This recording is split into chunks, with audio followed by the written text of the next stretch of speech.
Chapter 1. How People Actually Lived in Colonial America.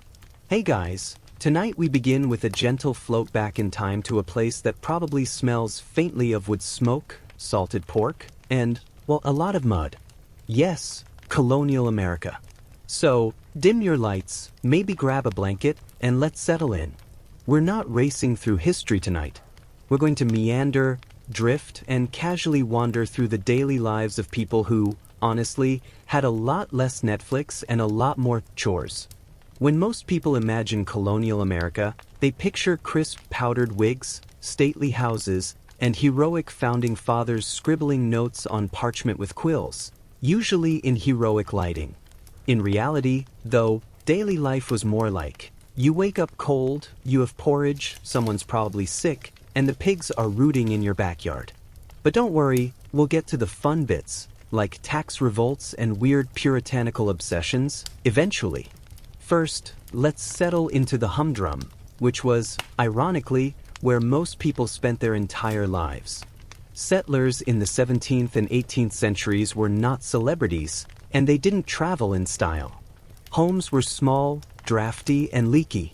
A typical house had 1 or 2 rooms, and the walls were made of logs or roughly sawn planks. Charming, historians call it. You might call it slightly horrifying if you've ever shivered through a damp New England winter. The floor was usually dirt or simple wooden planks, and furniture was scarce. A table, a few chairs, a bed. If you were lucky, maybe a chest for storing your possessions, which mostly consisted of clothing, tools, and probably some slightly terrifying herbal remedies. Cooking was a full-time occupation because stoves were basically fancy fire pits. Open hearths ruled the kitchen, and smoke traveled everywhere, leaving a permanent haze on ceilings and walls. Meals were simple: porridge, bread, beans, salted meat, whatever could be hunted or grown locally. Fresh vegetables were a luxury in winter, and sweet treats even more so, because sugar was expensive and travel was slow. People didn't really snack. They ate when they could, which often meant everyone was hungry more often than not. Clothing was another story. Fabric was precious, and everything had to be homemade or imported. The wealthy imported their fabrics from Europe, of course, silk, wool, linen. Everyone else patched and repatched their garments until they practically held together with hope. Buttons were highly prized, because they were functional and decorative. Some people even collected them obsessively, much like we might collect digital badges or phone apps today. Shoes were common for adults but often worn thin. Children went barefoot, which sounds adorable but also meant cold, muddy feet all winter. And speaking of children, families were big. Really big. Average families had 6, 7, or more children. High infant mortality meant that having a larger brood was more practical than romantic. Kids were expected to work almost from birth, tending to animals, helping in fields, or fetching water. They weren't exactly free range in the way we romanticize today, but neither were they constantly supervised. If they survived the first few years, they grew into competent little helpers, sometimes terrifyingly self-sufficient by age 7 or 8. Colonial labor was grueling, especially for women.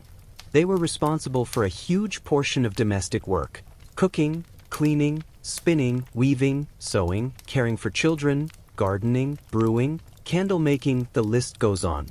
Men did the farming, hunting, carpentry, and any labor-intensive trades, but even then, their days were long, sunup to sundown. Sundays were a slight reprieve because of religious observance, but even then, the men might be called into community work, and women still had chores. There was no real weekend, and leisure was mostly reserved for reading if you were literate, or church gossip if you were not. Religion played a central role in daily life, particularly in New England. Puritanical beliefs permeated everything: behavior, dress, social interaction, and even diet. A sin could be public and humiliating because morality wasn't just personal, it was civic.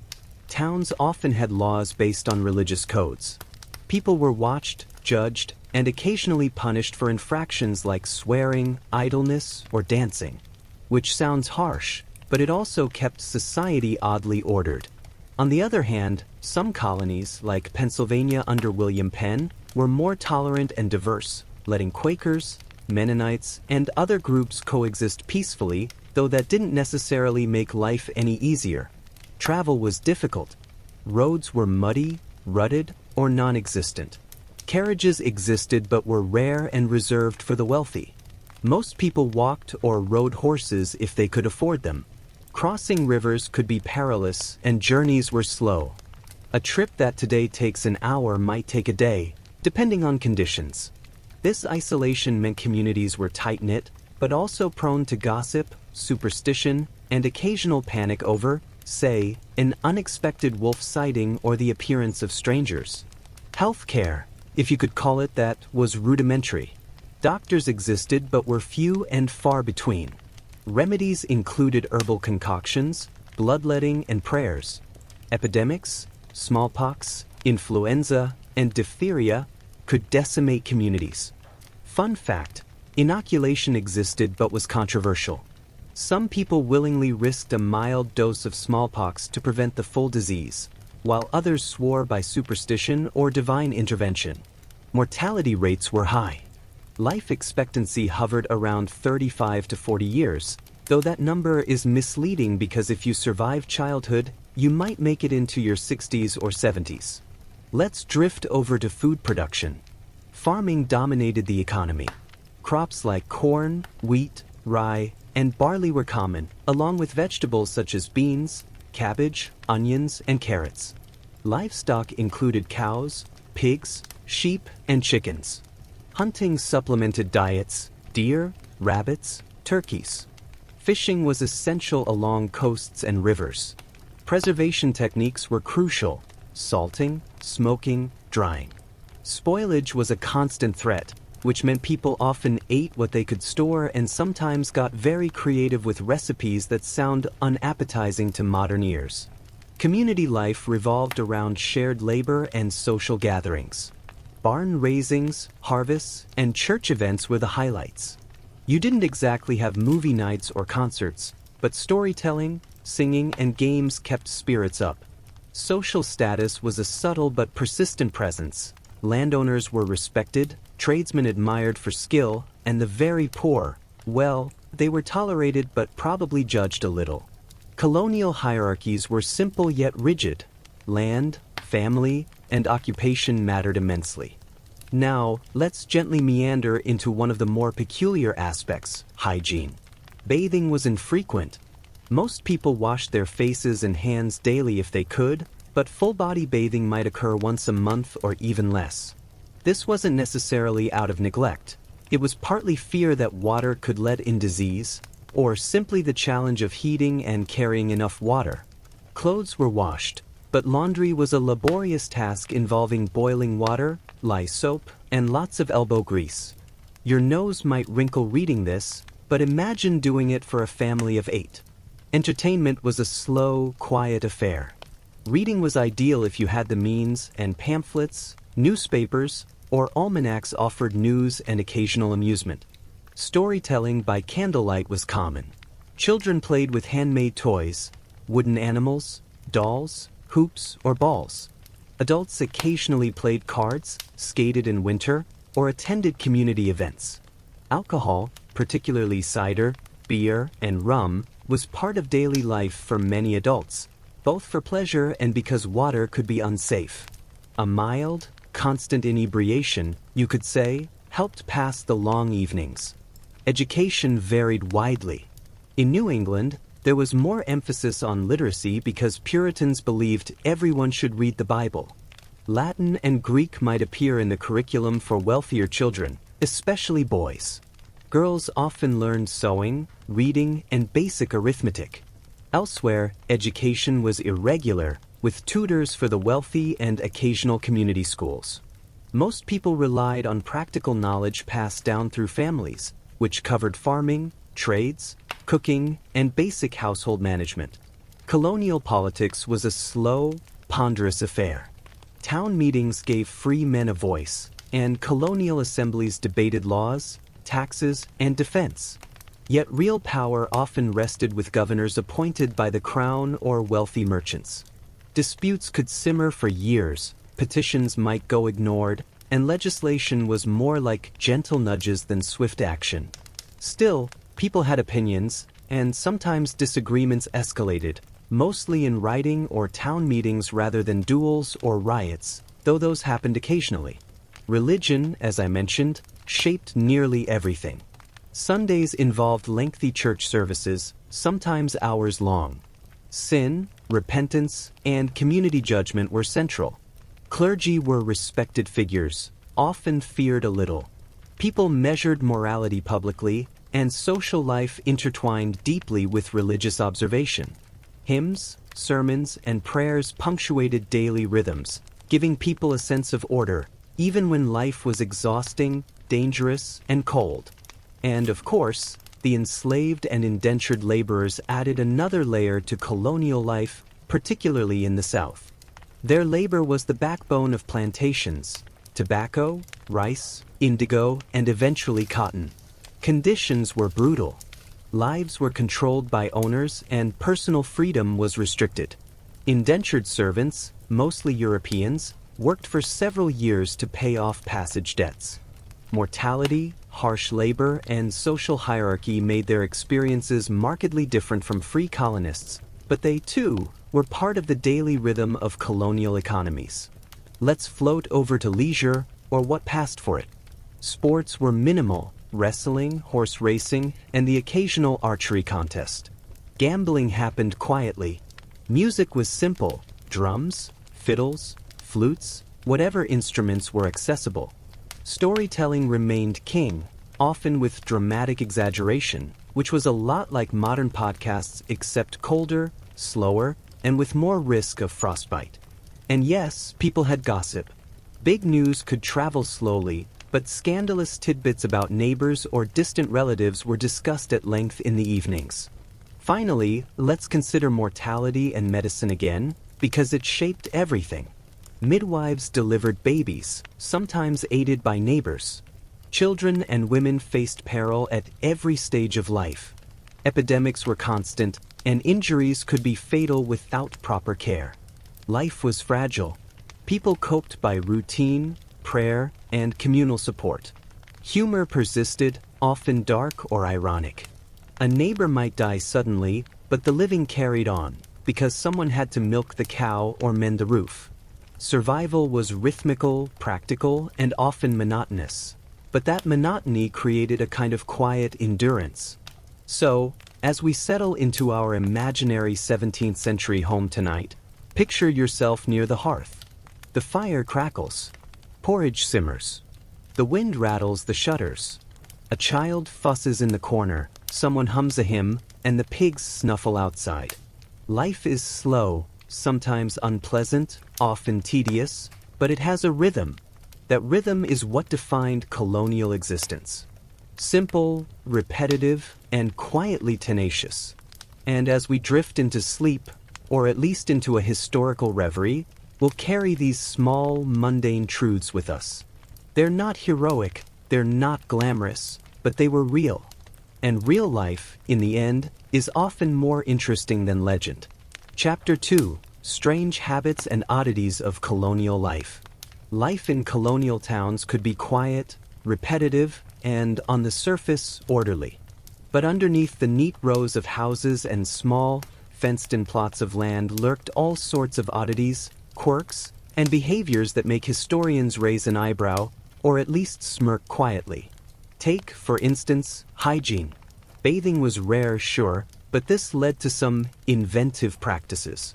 People would rub themselves down with sand, or sprinkle powder over their skin, or rely on herbal washes.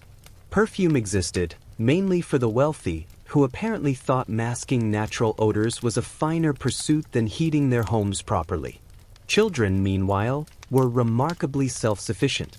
Not because society was especially nurturing, but because survival demanded it. 7-year-olds could herd animals, tend gardens, fetch water, and cook simple meals. Play, when it happened, was practical. Dolls, wooden swords, hoops, and marbles were common. Sometimes they turned chores into games, a skill necessary for surviving long, monotonous days. Some children had tasks so grim adults rarely noticed, like cleaning out the chimney or scaring pests from the fields. The notion of childhood as innocence or leisure wasn't really on the radar. Sleep, interestingly, was communal. Families often shared beds, sometimes more out of necessity than comfort. Heat conservation mattered.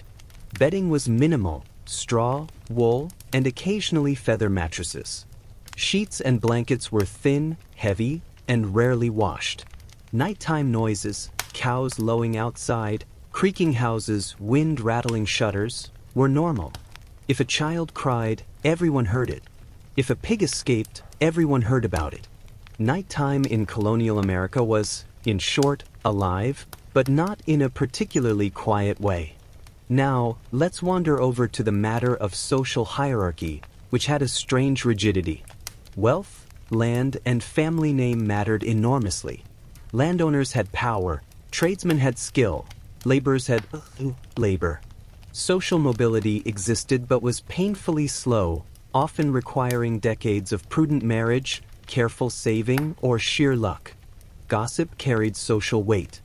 Being seen with the wrong person, or worse, saying something inappropriate in public, could haunt a family for years. The puritanical obsession with moral performance added a layer of tension to even the dullest daily routine. Speaking of moral performance, church attendance was mandatory in many towns. Skipping services could result in fines or public shaming. Sermons were long, repetitive, and often aimed at inducing guilt. The clergy had a knack for turning mundane behavior into signs of sinfulness. A man with a crooked hat, a woman sewing late at night, a child talking too much during a sermon, all of it could be interpreted as moral failings. And, of course, the more powerful the family, the more likely their minor infractions were noted for public amusement rather than punishment. Let's float over to food again, because colonial diets were quietly dramatic. Meals were repetitive, often bland, and calorie-dense out of necessity. Corn was ubiquitous. Beans and salted meat were staples. Fresh fruit and vegetables were seasonal luxuries. People preserved foods through salting, smoking, drying, or pickling. Ironically, spices were sometimes more expensive than meat, so flavor could be sparse unless you were wealthy or traded cleverly. Alcohol was present daily, especially beer and cider, which were considered safer than water. Rum, when available, offered a brief escape from the monotony. Colonial entertainment was, in its way, highly inventive. Music, dancing, storytelling, and occasional games kept people amused. Cards, dice, and simple board games circulated quietly. Evenings often involved neighbors gathering, spinning tales, singing hymns, or arguing over politics, or the occasional scandal. Public executions were also considered a form of communal education in some colonies, though less entertaining than informative. People witnessed them dutifully, discussed them at length, and then returned to chores, unshaken or mildly horrified. Weather shaped everything. Winters were harsh, homes were drafty, and heating was inefficient. People relied on open hearths, layering clothing, and communal warmth to survive. Snowstorms could trap families indoors for days. Travel became nearly impossible, which amplified social isolation but also reinforced community bonds. Spring brought floods, mud, and renewed labor, while summer heat brought mosquitoes, flies, and the occasional crop failure. Life followed the rhythm of the seasons, whether people liked it or not. Colonial medicine was eclectic. Doctors were scarce, often ill-trained, and remedies ranged from herbal concoctions to bloodletting. Midwives were the true experts in childbirth, using practical skills honed over generations. People also relied on folk remedies, prayers, and charms. A cough might be treated with a mix of herbs, honey, and stern warnings from a neighbor. Epidemics like smallpox, dysentery, or influenza periodically swept through towns, leaving high mortality in their wake. Surviving these outbreaks required resilience, routine, and a certain level of fatalism. Let's talk briefly about work because work defined life. Fields demanded constant attention: plowing, planting, weeding, harvesting. Livestock needed feeding, milking, cleaning. Carpentry, blacksmithing, and other trades kept towns functioning. Women balanced domestic labor with market obligations if they were selling butter, eggs, or homemade goods. Children pitched in, often performing repetitive, tedious tasks. Hours were long, work was physical, and failure could mean hunger or social embarrassment. Yet people managed it with stoic persistence, often accompanied by a faintly ironic sense of humor. Colonial towns had their own brand of social drama. Disputes over property lines, inheritance, and community decisions were frequent. Courts existed but often dealt with trivial matters like public drunkenness, brawls, or minor theft. Punishments were mild by modern standards: fines, public shaming, or a stint in the stocks. Gossip filled the rest of the social gap. Someone's minor misbehavior could be remembered for decades, woven into stories, exaggerated, and passed down. The collective memory of a town was long and unforgiving, much like a slow, quiet joke that never dies. Education, while inconsistent, offered fascinating glimpses of priorities. Boys from wealthy families studied Latin, Greek, and mathematics, while girls often learned sewing, reading, and arithmetic. Poorer children learned trades, household management, and basic literacy if they were lucky. Learning was practical first, aspirational second. Reading materials ranged from religious texts to almanacs full of advice, predictions, and sometimes peculiar folk remedies. People measured intelligence by survival skill as much as literacy. Colonial architecture carried its own charm and quirks. Houses were simple, functional, and often oddly asymmetrical. Wealthy homes had imported furniture, wooden paneling, and glass windows, which were precious and expensive. Common houses lacked refinement, featuring rough-hewn walls, thatched or wooden roofs, and fireplaces that doubled as stoves. Town planning was minimal, with roads following terrain, not logic. Neighboring farms might be separated by fences, hedges, or simply the occasional pond, and privacy was relative. Pets were scarce, and animals were largely functional. Dogs helped herd livestock or guard homes. Cats controlled vermin. Pigs, cows, and chickens provided food. Horses and oxen were necessary for transport. Exotic pets, like birds or decorative animals, were largely restricted to the wealthy. Children's interactions with animals often blurred the line between work and play, fostering a pragmatic attitude toward creatures that survives in some quiet way even today. Let's drift over to fashion, which was simultaneously simple and symbolic. Clothing signaled status, practicality, and moral virtue. Wool, linen, and cotton dominated, with imported silk reserved for the elite. Men wore breeches, waistcoats, and hats. Women wore long dresses, aprons, and caps. Color was modest, except among the wealthy who flaunted brighter fabrics. Shoes were durable but rarely stylish. Patches and repairs were common, giving a certain rustic charm, or perhaps evidence of relentless necessity. Transportation remained arduous. Roads were muddy or barely present. Carriages existed but were impractical for most. Most travel was by foot or horseback. Rivers provided natural highways, and boats were essential for trade and supply. Travel was slow, weather-dependent, and sometimes perilous. A trip that today takes an hour might take an entire day, which shaped isolation, social bonds, and a quiet dependence on neighbors. Colonial government was layered and slow-moving. Local assemblies handled taxes, land disputes, and minor law enforcement. Governors, often appointed by the crown, wielded symbolic power. Conflict was typically bureaucratic, tedious, and prolonged. Disputes might linger for months, and legislation moved at the pace of horse-drawn messengers. Politics was a social activity as much as administrative. People observed, debated, and occasionally protested, usually with mild grumbling rather than violent upheaval. Finally, let's pause on religion, because it permeated every interaction. Sermons emphasized morality, sin, and communal responsibility. Clergy were influential figures, guiding behavior, punishing slights, and setting social norms. Attendance was compulsory in many regions. Sunday services were long, often hours of reading, prayer, and commentary. Hymns punctuated life. The rhythm of moral observation and ritual created a framework for communities that, while restrictive, also provided structure, reassurance, and occasional amusement through minor human failings.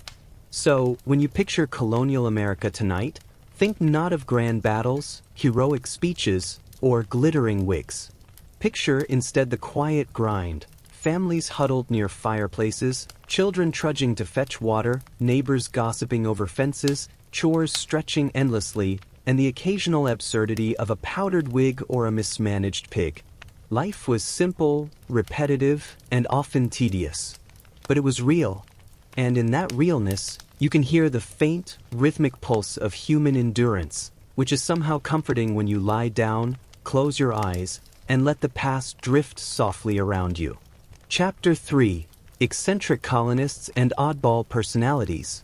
Colonial America was full of people who, by modern standards, might seem a little strange. But, of course, in their own time, they were just trying to survive, and sometimes they did it in oddly memorable ways. Take, for instance, a man like Captain John Smith, not the famous heroic image you learned in school with adventures and dramatic rescues, but a man who also had a habit of exaggerating practically everything. He reportedly got into arguments with almost everyone in Jamestown, spent a surprising amount of time fending off minor injuries, and occasionally considered himself indispensable, which, to be fair, may have been true. Still, imagine living next to someone who constantly insists the local river is full of mystery, peril, and opportunity, while you're just trying to fetch water without tripping over a root. Then there were town officials, who sometimes combined ambition with a touch of absurdity. Sheriffs, constables, and magistrates often wielded power unevenly, sometimes harshly, sometimes whimsically. You might be fined for leaving a door unlocked, wearing inappropriate colors, or simply talking back at the wrong time. People remembered these officials not so much for fairness but for the sheer peculiarity of their judgments. In one town, a man was required to publicly apologize for laughing during a sermon, which seems less like governance and more like long-term entertainment for the community. Clergy themselves could be eccentric, with habits that ranged from obsessively neat to bizarrely strict. Reverend Cotton Mather of Massachusetts, for example, was renowned for his intellect but also for his obsession with witchcraft and moral purity. He wrote extensively, offered guidance on health remedies, which sometimes worked, sometimes did not, and generally had a knack for making ordinary colonists feel simultaneously enlightened and unnerved. His life, like that of many clergymen, was a mixture of devotion, overwork, and peculiar obsessions, which filtered down to the townspeople in the form of rules, advice, and occasional bewilderment. Let's float over to some of the quieter eccentrics, those who lived offbeat, unnoticed, or simply according to their own rhythms. Every town had one. The solitary farmer who planted unusually shaped crops or experimented with strange combinations of vegetables. The woman who brewed unusual herbal remedies and sold them quietly to neighbors, often with a wink and a whispered warning about not for the faint of heart. The man who built an extra-high fence around his property and refused to let anyone in, leading to speculation, gossip, and mild fear. These were the characters that gave colonial life its texture, the subtle tension behind the daily grind. Colonial inventors and tinkerers also deserve a mention. People were inventive out of necessity. Broken wheels were repaired, doors reinforced, and every item in a household had multiple functions. Candles were made from tallow, lanterns from glass and iron, and cooking utensils often had to be fashioned from scraps. Creativity was practical, but sometimes it veered into whimsical or slightly ridiculous territory. Someone might invent a contraption to churn butter faster, only to discover it sprays the kitchen with cream. Or build a drying rack for herbs that collapses unpredictably, leaving a mess. Small disasters like these were common, and quietly hilarious in retrospect. Children, too, could be eccentric in their industriousness. In one account from Colonial Massachusetts, a 10-year-old boy constructed a rudimentary pulley system to carry firewood from the yard into the house. Ingenious, yes, but also likely terrifying for his parents, who worried about accidents, injuries, and the slow destruction of home walls. These small feats of innovation, combined with a natural lack of caution, produced both practical benefits and ongoing stress for families. Colonial merchants added another layer of peculiarity. Trade was slow, goods were limited, and pricing was flexible. One week, a pound of sugar might cost 2 shillings. The next, it might cost 5, depending on supply, demand, and which official happened to be in town. Merchants often doubled as local gossips, financial advisors, and occasionally part-time moral police, since selling prohibited items like alcohol could lead to fines or public reprimands. Yet their shops were social hubs. You went there to buy goods and left with the latest scandal about your neighbor's love life, legal disputes, or financial troubles. We should also consider the eccentricities of domestic life. Kitchens were filled with unusual implements, iron pots of various sizes, wooden utensils, mortar and pestle, and sometimes exotic spices that arrived slowly by ship. Recipes were practical and occasionally baffling to modern sensibilities. Boiled meats, heavily salted fish, stews thick with grains, and whatever vegetables were in season formed the bulk of meals. Wealthy households might enjoy imported sugar, preserved fruits, or refined pastries, but most people lived with remarkably similar daily fare. Yet families took pride in small variations. One baker's bread might be marginally lighter than another's. One cook's stew might be slightly less salty. These tiny differences mattered. Let's drift toward the matter of punishment and justice, which had its own peculiar flavor. Colonists were inventive when enforcing community norms. Stocks, pillories, public apologies, and fines were common. In some towns, someone might be required to wear a sign detailing their offense, stand in the center of the square, or recite a moralizing statement aloud. These punishments were rarely violent but could be mortifying. Communities relied on shame as a regulatory tool, which was highly effective in small, close-knit populations. And of course, it made for quiet amusement at the local tavern. Colonial artisans were another group worth observing. Blacksmiths, carpenters, weavers, and coopers worked steadily, producing tools, furniture, and goods essential for survival. Yet their personal habits often bordered on quirky. A blacksmith might insist on keeping his forge at precisely a certain temperature, muttering to himself about imperfect iron, while his apprentices learned both the craft and the peculiar rhythm of his speech. A carpenter might obsess over the symmetry of a chair leg, ignoring a sagging roof in the same house. These small obsessions didn't disrupt survival but added subtle texture to daily life. We should pause for a moment on clothing, which revealed both practicality and personality. Everyday wear was simple and functional, coarse wool, linen, or cotton. Yet people personalized subtly. Stitching patterns, hat shapes, apron styles, and even the condition of shoes communicated social signals, moral virtue, and economic status. A well-patched coat might indicate thrift, while faded fabrics could suggest modesty or lack of resources. Colonists were constantly balancing practicality, appearance, and social perception, often in ways invisible to modern eyes. Pets and animals also reveal quiet eccentricities. Cats and dogs served practical purposes, yet people sometimes grew attached. A cat might be assigned to a particular room to control mice, yet also pampered in unexpected ways. Dogs often accompanied farmers to fields or towns, performing jobs and providing company. Pigs, chickens, and cows were, of course, essential for survival, but occasionally stories emerge of animals treated as quasi-family members, given names, or cared for with surprising affection.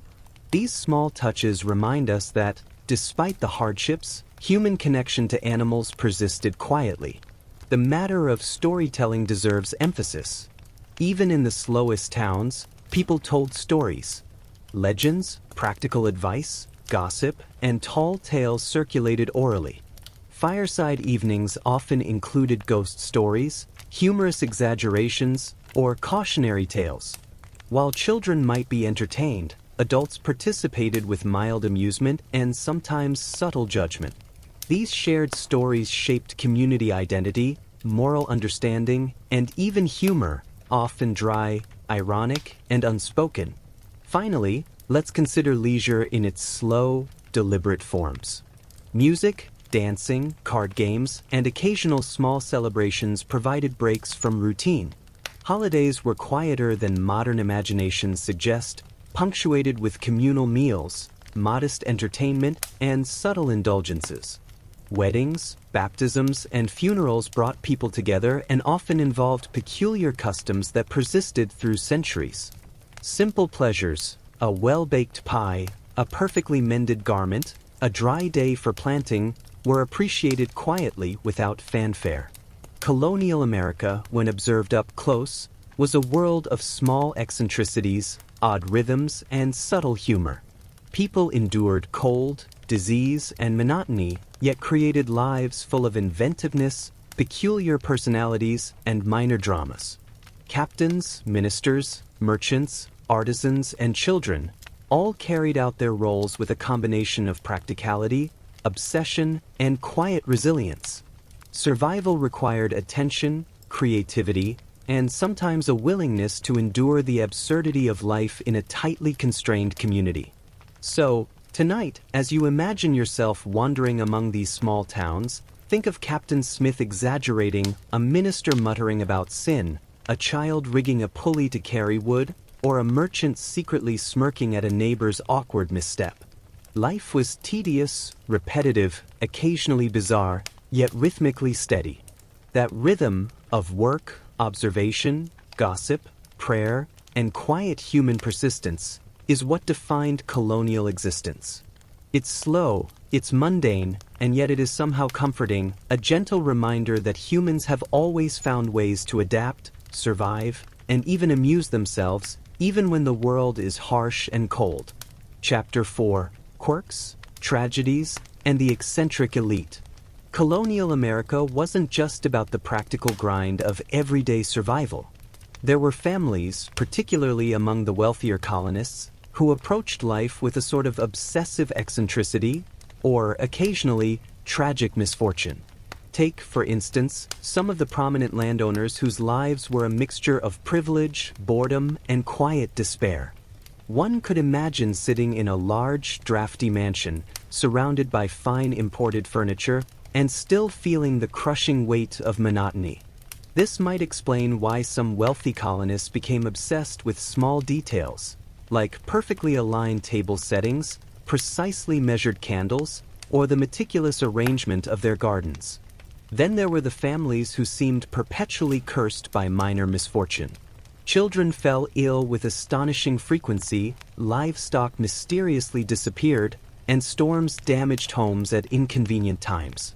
It wasn't always dramatic. There were no epic battles every week. But the cumulative effect of repeated misfortunes created a sense of quiet tragedy. One colonial diary from New England notes the same family losing multiple children to fever, livestock to foxes, and their best apple trees to a harsh winter. The tone is gentle, understated, and slightly resigned, a reminder that life could be relentlessly unfair without anyone needing to lift a sword. Eccentricity often intertwined with superstition. Wealthy colonists, despite their education or status, sometimes held peculiar beliefs. One gentleman reportedly measured the phases of the moon before planting seeds, convinced the success of his crops depended entirely on lunar alignment. Another insisted on daily consultations with a herbalist, blending remedies in elaborate, nearly ceremonial ways. These were practical people trying to exert some control over an unpredictable world. Their quirks were often minor irritations to neighbors, but they reveal the delicate balance between wealth, boredom, and superstition. Some colonists became obsessed with hygiene, or at least their interpretation of it. Despite the rarity of bathing, there were those who spent hours brushing, perfuming, and rubbing themselves with powders. A diary entry from a wealthy Boston woman mentions her fascination with imported perfumes and scented oils, using them daily in ways that must have seemed over the top to the more practical townsfolk. She even reportedly carried small sachets to mask the inevitable odors of housework, livestock, and unwashed children. In a world where basic hygiene was a struggle, such obsession was both a status symbol and a quiet form of self-amusement. Let's float over to the matter of fashion, which could be quietly tragic in its own way. Elite colonists imported the finest fabrics from Europe: silk, satin, and velvet. But the reality of colonial life was that such clothing was delicate and impractical. Dresses became ruined by rain, mud, or stray animals. Silk stockings wore thin from the hard floors, and ribbons faded in sunlight. The result was a constant tension between aspiration and reality. People yearned to project elegance while their hands, sleeves, and boots testified to the more chaotic aspects of life. Tragedy was also present in the form of domestic accidents. Kitchens were dangerous places.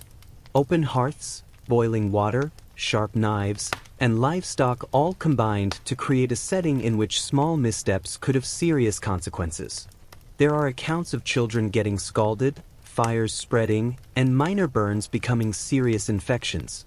Despite careful attention, accidents happened frequently enough that every household had a mental list of how things could go horribly wrong today.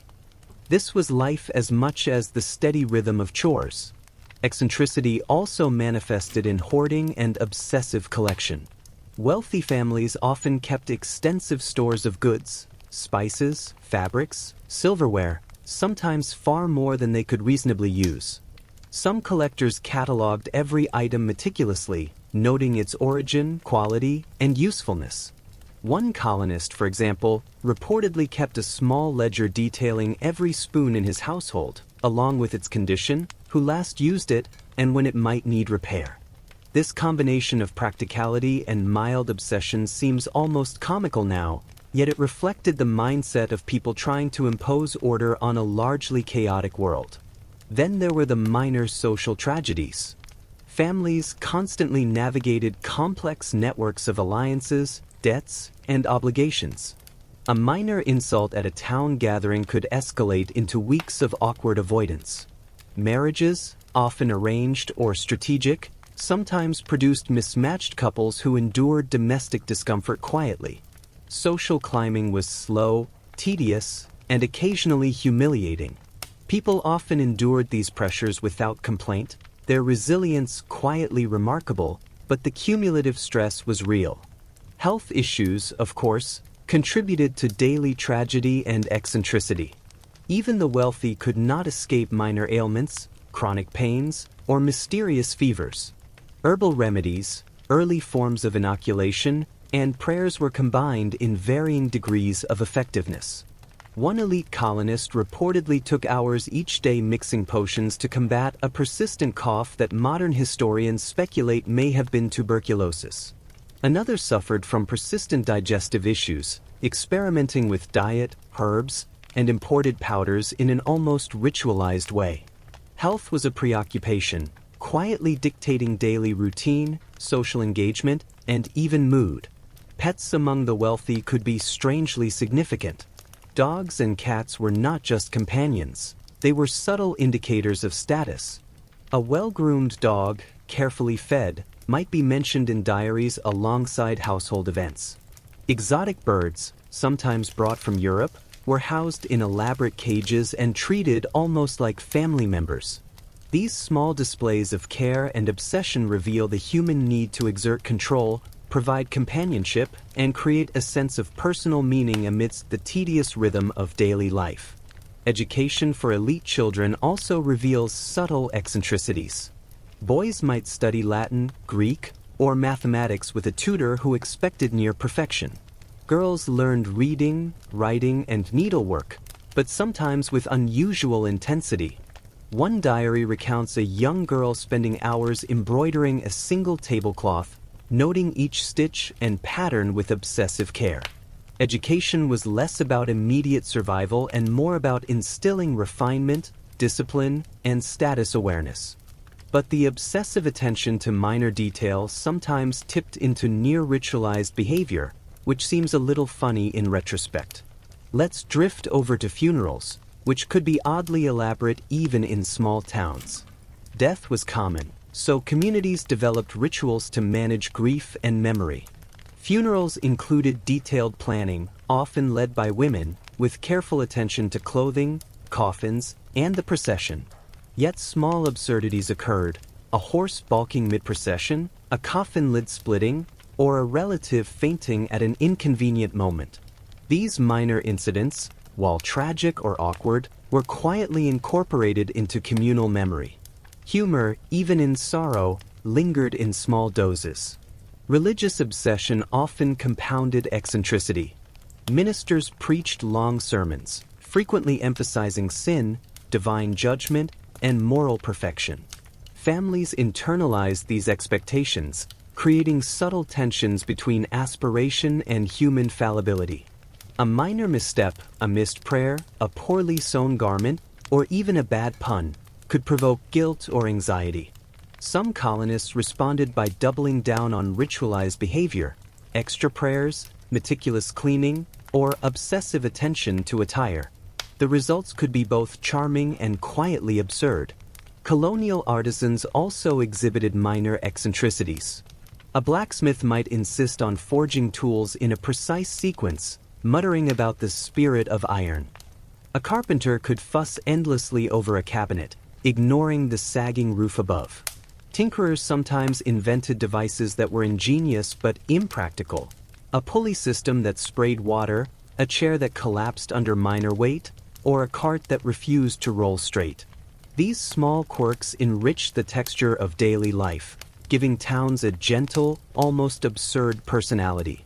Wealthy households also accumulated unusual curiosities. Cabinets of natural history specimens, imported trinkets, and books on arcane subjects reflected a desire to understand, control, and impress. One colonist reportedly had a small collection of preserved insects, carefully labeled and catalogued. Another maintained a cabinet of glass jars filled with odd seeds and herbs. These collections were partly scientific, partly status symbols, and partly a gentle form of amusement to distract from the monotony of daily survival. Social gatherings offered further insight into the peculiar. Weddings, community feasts, and market days were moments of concentrated observation. People watched each other carefully, who arrived late, who wore outdated clothing, who spoke too freely. Minor faux pas were noted, remembered, and sometimes quietly recounted in diaries or gossip. In a world where survival required conformity and careful social navigation, humor and judgment blended subtly, creating a communal texture both soothing and mildly oppressive. Finally, colonial America was defined by the quiet interplay of monotony, necessity, and eccentricity. People endured cold, disease, minor disasters, and social pressures with remarkable resilience. Yet they also found ways to amuse themselves, obsess over small details, and impose order on chaos. Houses, clothing, meals, pets, and daily routines became sites of subtle creativity, obsessive care, and gentle absurdity. Families, towns, and individuals crafted lives that were rarely heroic, often tedious, and occasionally tragic, but always quietly human. As we drift past these scenes tonight, imagine a wealthy colonist fussing over a dying candle, a child pulling a pulley a little too far, a minister muttering about sin, and a pet bird observing it all with quiet indifference. Life was repetitive, sometimes tragic, and occasionally absurd, but it was lived fully, rhythmically, and with an attention to detail that seems remarkable when viewed from the comfort of a warm bed, far removed from the cold hearths, muddy roads, and subtle eccentricities of colonial towns. Chapter 5: Childhood, Labor, and Quiet Disasters. Colonial childhood was a world unto itself, simultaneously industrious, precarious, and faintly absurd. Children weren't just small humans. They were essential contributors to family survival. From the moment they could crawl, they were expected to help, learn, and sometimes fend for themselves. Play existed, but often it overlapped with labor. A hoop, a ball, or a homemade doll might accompany chores, or double as tools for imagination during moments of boredom. Children were trained to work in the fields, herd animals, and assist with cooking and cleaning, skills that were not optional and often learned through trial, error, and occasional minor injury. One of the peculiar aspects of childhood was the combination of freedom and responsibility. Kids could wander, explore, and invent games, yet they also carried duties that might make a modern adult sweat. Fetching water was a daily necessity, sometimes from distant rivers or wells. Carrying firewood or tending animals required stamina, strength, and occasional ingenuity. Some children developed clever shortcuts or minor inventions to ease these tasks, a pulley here, a lever there, but these efforts occasionally resulted in mild disasters, such as spilling water on the kitchen floor, breaking a tool, or startling the livestock. These mishaps were quietly documented in diaries and local gossip, creating a gentle narrative of childhood enterprise and small chaos. Education, when available, was heavily gendered and practical. Boys often received instruction in reading, writing, arithmetic, and sometimes Latin or Greek if the family was wealthy. Girls learned reading, sewing, and domestic management, sometimes combined with needlework that approached obsessive artistry. One diary mentions a girl meticulously stitching a single tablecloth for weeks, counting every stitch and pattern, while her younger siblings were tasked with sweeping, fetching water, and guarding the chickens. Education thus reinforced societal roles, demanded patience, and sometimes encouraged eccentric precision in otherwise mundane tasks. Food for children could be both sparse and surprisingly inventive. Porridge, bread, salted meat, and seasonal vegetables were staples. Sometimes, children were assigned to gather wild foods, berries, nuts, or edible greens, which might occasionally produce minor stomach upset or imaginative tales of poisonous plants that didn't exist. Meals were often communal, sometimes measured with precision to ensure fairness, and occasionally marked by small disputes over portions or flavor. Despite the monotony, children learned adaptability, negotiation, and resilience early, traits that would shape their adult lives quietly and subtly. Labor extended beyond the household into town life. Apprenticeships, for example, were a common path for boys entering trades. Carpentry, blacksmithing, weaving, and coopering demanded early discipline. The apprenticeship system combined practical instruction with social hierarchy. Young apprentices were subject to strict rules, minor humiliations, and endless repetition, often observing masters' quirks, peculiar habits, and occasional eccentricities. Observing an artisan obsess over a misaligned chair leg or a miscast iron tool became part of a child's education, lessons in craft, patience, and social navigation. Even in leisure, children learned pragmatism. Games often mirrored adult tasks. Hoops became metaphors for problem solving, sticks became tools for digging, and imaginative scenarios mirrored societal roles: merchants, farmers, ministers, or soldiers. Storytelling, both oral and occasionally in writing, served as moral guidance, entertainment, and a way to pass knowledge. Legends, folk tales, and exaggerated accounts of disasters or miraculous escapes shaped young minds, sometimes fostering curiosity, sometimes caution, but always embedding a sense of order in the unpredictable colonial world. Work, of course, wasn't limited to children or apprentices. Adults carried the overwhelming burden of daily survival. Men labored in fields, forests, and workshops. Women balanced domestic chores, market obligations, childcare, and sometimes entrepreneurial pursuits. Tasks were physically demanding: plowing, hauling, constructing, tending animals, cooking, cleaning, preserving, and repairing. The repetition was relentless, and errors could have minor or major consequences: burnt bread, collapsed fences, lost livestock, or spoiled crops. Every mistake carried lessons, sometimes frustration, and occasionally dry humor when recounted in diaries or gossip. Minor disasters were constant companions to colonial life. Fires, for example, could rage through wooden homes and barns in moments. One stray ember from the hearth, one unattended candle, and a home could be damaged or destroyed. Floods occasionally ruined fields, displacing livestock and washing away fences.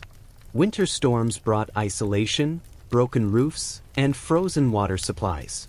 These events were not always dramatic in the cinematic sense. They were quiet, persistent irritations, but they shaped daily routines, instilled vigilance, and demanded community cooperation for recovery.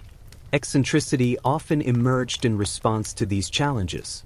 Colonists became inventive in minor ways, building raised platforms for livestock, storing food in curious jars or pits, rigging rudimentary drainage systems, or creating pulley systems to move heavy objects. Sometimes, ingenuity tipped into absurdity. A pulley that splashed water across the floor, a barn door that refused to close, or a trap for animals that inadvertently captured a neighbor's cat. These small incidents, while inconvenient, added texture and humor to otherwise repetitive routines. Pets, while functional, also reflected human eccentricity. Dogs protected homes or herded animals, while cats controlled vermin. Occasionally, pets became objects of subtle obsession or affection. One diary mentions a boy naming each of his chickens individually, noting their productivity and temperament. Another describes a dog that accompanied the family to fields, alerted them to strangers, and received daily scraps of bread, often the only source of meat children could discreetly enjoy. These quiet relationships provided comfort, humor, and a small sense of companionship in a harsh, monotonous environment. Social interactions among laborers and townspeople were similarly layered with quiet eccentricity. Market days, barn raisings, and communal chores created opportunities for observation, subtle competition, and mild intrigue. A neighbor's minor misfortune, tripping over a root, spilling milk, or breaking a tool, became part of town memory, recounted with a mixture of sympathy, humor, and judgment. Gossip served as both entertainment and social regulation, quietly reinforcing norms and expectations without overt confrontation.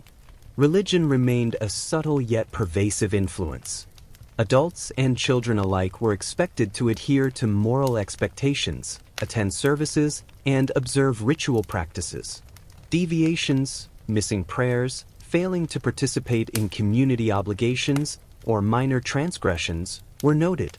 Clergy reinforced behavior with long sermons, moral commentary, and occasionally public examples of misbehavior. This quiet moral oversight contributed to community cohesion, social pressure, and, for some colonists, mild anxiety or obsession over perfection. Colonial clothing also reflected subtle social hierarchy and eccentricity. Wealthy families imported fine fabrics, silks, satins, and wool, but these materials required care and attention. Dresses could be ruined by rain or mud, stockings wore thin, and shoes were repaired obsessively. Practical clothing for laborers was simpler: coarse wool, linen, and patched fabrics. Still, even within constraints, people expressed individuality. Hat styles, stitching patterns, and apron arrangements became markers of taste, status, and occasionally, humor. Education and literacy created their own minor eccentricities. Children from wealthy families sometimes exhibited obsessive precision, meticulously copying letters, counting stitches in needlework, or recording daily observations in diaries. Boys focused on reading, arithmetic, and Latin, girls on reading, writing, and domestic management. Poorer children, meanwhile, learned through hands-on experience, absorbing practical knowledge by necessity. The The contrast between formalized, obsessive learning and practical education underscores the diversity of colonial experiences, subtly shaping personalities, habits, and social expectations. Health, of course, remained an omnipresent concern. Illnesses, fevers, smallpox, dysentery, and minor injuries loomed over every household. Remedies ranged from herbal treatments to early inoculation and prayers. Wealthier colonists experimented with imported powders, concoctions, and sometimes elaborate routines designed to prevent disease. Laborers relied on practicality, home remedies, and endurance. Children faced constant risk, from scalds and falls to minor infections that could become serious. Health challenges shaped routines, priorities, and the rhythms of daily life, quietly embedding caution, superstition, and resilience into generations. Minor disasters also shaped community interaction. Barn fires, livestock theft, or failed crops prompted collaboration, gossip, and small heroic efforts. Villagers rallied to repair structures, harvest remaining crops, or console affected families. These moments, while not cinematic, reinforced social cohesion and created shared memories, often recounted in diaries with a faintly ironic, dry tone. Life in colonial towns balanced monotony with these occasional disruptions, creating a rhythm that was steady, predictable, and quietly absorbing. Even the wealthiest households exhibited minor absurdities.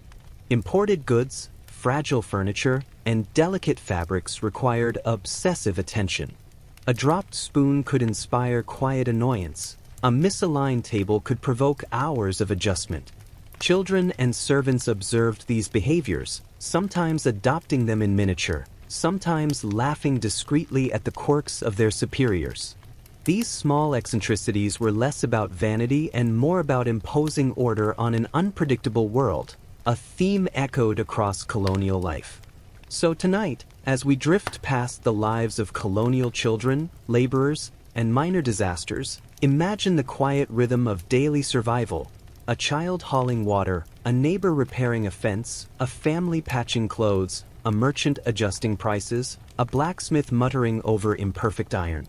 Life was repetitive, sometimes precarious, and occasionally absurd, yet it was lived with persistence, subtle ingenuity, and faint humor. The quiet tragedies, minor victories, and small eccentricities all blended into a pattern that was uniquely colonial, tedious, deliberate, and quietly fascinating. Chapter 6: Eccentric Elites, Strange Remedies, and Household Rituals. Life among the colonial elite was, in many ways, a peculiar performance. Wealth offered comfort, status, and influence, but it also amplified quirks, obsessions, and minor tragedies. Large houses, imported goods, and elaborate clothing provided opportunities for refinement, but also for eccentricity. Take the case of a wealthy merchant in Boston who reportedly spent half a morning arranging his silverware according to size, age, and origin, only to disrupt the display minutes later while instructing his servants on mundane tasks. The precision mattered, yet daily life inevitably intruded, creating a subtle tension between order and chaos. Medical practices among the elite could be equally curious. Doctors were rare, and their training uneven. Treatments ranged from herbal concoctions to bleeding, purging, and fumigation. A single ailment might prompt a combination of remedies: a potion, a diet, a prayer, and sometimes a consultation with a midwife or herbalist. One wealthy woman reportedly kept a small book detailing every treatment she received, noting its effects, or lack thereof, with obsessive care. Sometimes remedies were ineffective, sometimes they worsened the condition. The gentle irony is that people took these rituals seriously while the outcome remained unpredictable. Household rituals reflected both necessity and social performance. Meals were prepared with care, often following precise routines. Kitchens buzzed with activity: fire tending, water fetching, bread baking, meat roasting, and vegetable chopping. Wealthy households sometimes appointed staff for each task, yet minor accidents were inevitable: a spilled pot, burnt bread, or a dropped ladle. These incidents, while inconvenient, became quietly woven into daily rhythm, occasionally providing amusement when recounted in diaries or letters. Cleaning and hygiene were layered with obsession. Wealthy colonists often dusted, swept, and polished repeatedly using fine cloths, powders, and soaps imported from Europe. A diary entry from a Virginia household notes a woman spending hours polishing silver, only for her children to touch it minutes later. Despite the futility, the ritual persisted, part status, part habit, and part soothing repetition. Daily life required order wherever possible, and small obsessions helped create a sense of control. Food habits could also become eccentric. Wealthy families experimented with imported spices, unusual recipes, and multiple-course meals, attempting to emulate European sophistication. One recipe book from the period instructs careful layering of flavors, repeated stirring, and precise heating, all in a drafty kitchen with unpredictable firewood supply. Meals often required simultaneous management of several dishes, servants, and children, creating a subtle choreography of minor disasters and quiet triumphs. Let's drift over to personal habits. Sleep schedules, for example, were surprisingly regimented among the elite. Bedrooms were drafty, often with minimal insulation, so families developed routines for warmth, layered bedding, heated bricks, and early-to-bed schedules.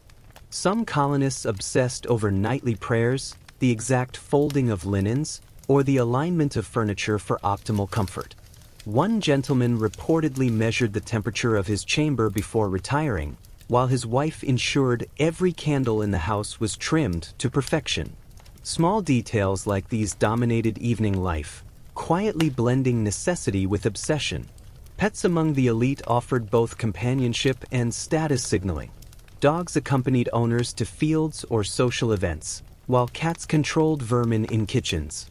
Occasionally, exotic birds, rabbits, or small decorative animals were kept in elaborate cages, cared for with near-ritualistic devotion. These pets were sources of quiet amusement, subtle pride, and distraction from the relentless monotony of daily survival. Observing a colonist fuss over a pet while negotiating with a merchant captures the gentle contradictions of elite life. Serious, yet absurd, structured, yet unpredictable. Social rituals, formal visits, market appearances, and community gatherings provided arenas for performance. Colonists observed attire, speech, posture, and behavior, often noting small deviations from norms. Minor faux pas, a crooked hat, misaligned ribbon, or accidental spill, could spark gossip, judgment, or gentle amusement.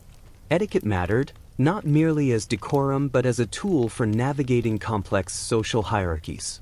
In this context, eccentricity was tolerated, admired, or quietly mocked, depending on the observer's perspective. Religion infused elite routines with another layer of peculiar attention. Morning prayers, scripture reading, and moral reflection structured the day. Deviations or lapses could provoke guilt, self-reproach, or corrective ritual. One diary notes a wealthy woman repeatedly counting prayers, checking her sewing, and adjusting household tasks to satisfy a sense of moral completeness. Such behaviors, while quiet, exemplified the subtle interplay between personal discipline, superstition, and social expectation. Medical curiosities extended to preventive measures as well. Some colonists believed that charms, talismans, or particular arrangements of herbs could ward off disease or misfortune. One gentleman reportedly carried small pouches of herbs in every coat pocket, while another arranged a collection of powders on his desk according to perceived potency. These measures rarely harmed anyone but often consumed time, attention, and domestic space, creating a gentle irony. Attempts to control the unpredictable world through ritual and superstition. Children in elite households were subject to similar routines. Education was intense and structured, emphasizing reading, writing, arithmetic, and etiquette. Girls might spend hours on embroidery, boys on Latin or mathematics. One diary recounts a young girl obsessively recording the arrangement of flowers in the garden while also practicing needlework, small obsessions layered atop daily survival. Play existed but was often intertwined with learning, household chores, or moral instruction. Childhood was industrious, structured, and quietly obsessive. Even the architecture of elite homes reflected a mixture of practicality and eccentricity. Large houses required careful maintenance, sweeping, repairing, insulating, and arranging rooms. Drafty windows, uneven floors, and sagging roofs necessitated constant attention. One landowner reportedly checked the alignment of every doorframe daily, while servants managed kitchens, larders, and storage areas. Minor mishaps, broken shutters, spilled grain, or misaligned furniture were inevitable, yet they punctuated the otherwise monotonous rhythm of domestic life. Fashion for the elite was similarly layered. Imported fabrics, detailed stitching, and elaborate garments were sources of pride and subtle anxiety. Clothing required care, attention, and occasional repair. Ribbons, hats, shoes, and gloves were not merely adornment but indicators of status and moral rectitude. Minor imperfections, faded silk, loose thread, or a scuffed shoe, were quietly noted by observers and occasionally recorded in diaries with a faintly ironic tone. Maintaining appearance was a minor daily drama in itself. Household hierarchy amplified eccentricity. Servants, apprentices, and laborers observed the obsessive routines of their employers, sometimes adopting minor rituals themselves, sometimes quietly mocking them. One diary mentions a servant carefully folding linens exactly as instructed, while simultaneously muttering about the futility of the task. These subtle dynamics created a texture of domestic life filled with quiet discipline, mild absurdity, and minor acts of subversion or humor.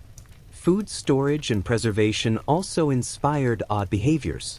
Elite families often kept extensive pantries with salted meat, dried herbs, and preserved fruits. One diary describes meticulous labeling of jars and barrels, noting the exact date, source, and intended use. Occasionally, accidental spoilage led to quiet frustration, mild disputes among household staff, or inventive improvisation. These routines, while practical, were occasionally absurd in their level of attention and obsessive care. Minor tragedies, illness, accidents, or spoiled goods were omnipresent. Children fell ill, servants burned meals, livestock died unexpectedly. Wealth mitigated some hardships but never eliminated them entirely. Observing how elites responded to minor disasters, ritual cleaning, herbal remedies, or elaborate documentation reveals both resourcefulness and subtle humor. The world remained unpredictable despite planning, attention, and status. Leisure for the elite combined refinement with eccentricity. Music, dance, and occasional card games offered diversion. Afternoon visits, tea, or small gatherings provided opportunities for social performance. Even leisure activities carried subtle rules, expectations, and the potential for minor faux pas. A misplayed note, a spilled cup of tea, or a crooked ribbon could provoke small embarrassment, gossip, or quiet amusement. These gentle incidents punctuated life with subtle drama without ever disturbing the overall rhythm. Finally, colonial elite life balanced necessity, obsession, and minor absurdity. Kitchens, bedrooms, gardens, and parlors were arenas of quiet ritual and subtle performance. Children, servants, and pets navigated these spaces alongside minor disasters, health concerns, and daily labor. Wealth afforded comfort but also intensified the visibility of quirks, rituals, and eccentricities. Observing these lives reminds us that even in privilege, life was repetitive, sometimes frustrating, and occasionally absurd, but always filled with small, quietly human details. As you imagine these scenes tonight, the merchant fussing over silver, the herbalist mixing powders, the girl counting stitches, the dog sleeping quietly by the hearth, you can feel the rhythm of colonial elite life. Structured, meticulous, mildly absurd, and oddly comforting in its repetition. It was a world of subtle humor, minor tragedy, and persistent human curiosity, all unfolding in quiet, measured patterns that continue to fascinate when we look back, long after the hearth fires have cooled.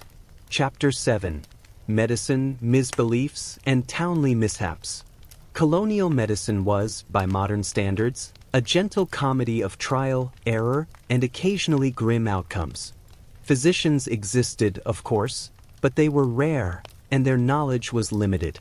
Remedies ranged from herbal concoctions to bleeding, purging, and fumigation. Some treatments had merit, others were curiosities at best, and occasionally mildly harmful at worst. Imagine a colonist suffering from a persistent cough, only to receive a potion, a set of dietary restrictions, and advice to recite prayers at dawn and dusk. The combination was earnest, often ineffective, and sometimes quietly amusing in retrospect. Midwives played a central role, especially in matters of childbirth. Their knowledge was practical, accumulated over decades, yet heavily intertwined with superstition and local custom. They could soothe, instruct, and assist in ways that modern observers might call ingenious. But they also relied on rituals, charms, and minor incantations to ward off evil influences during delivery.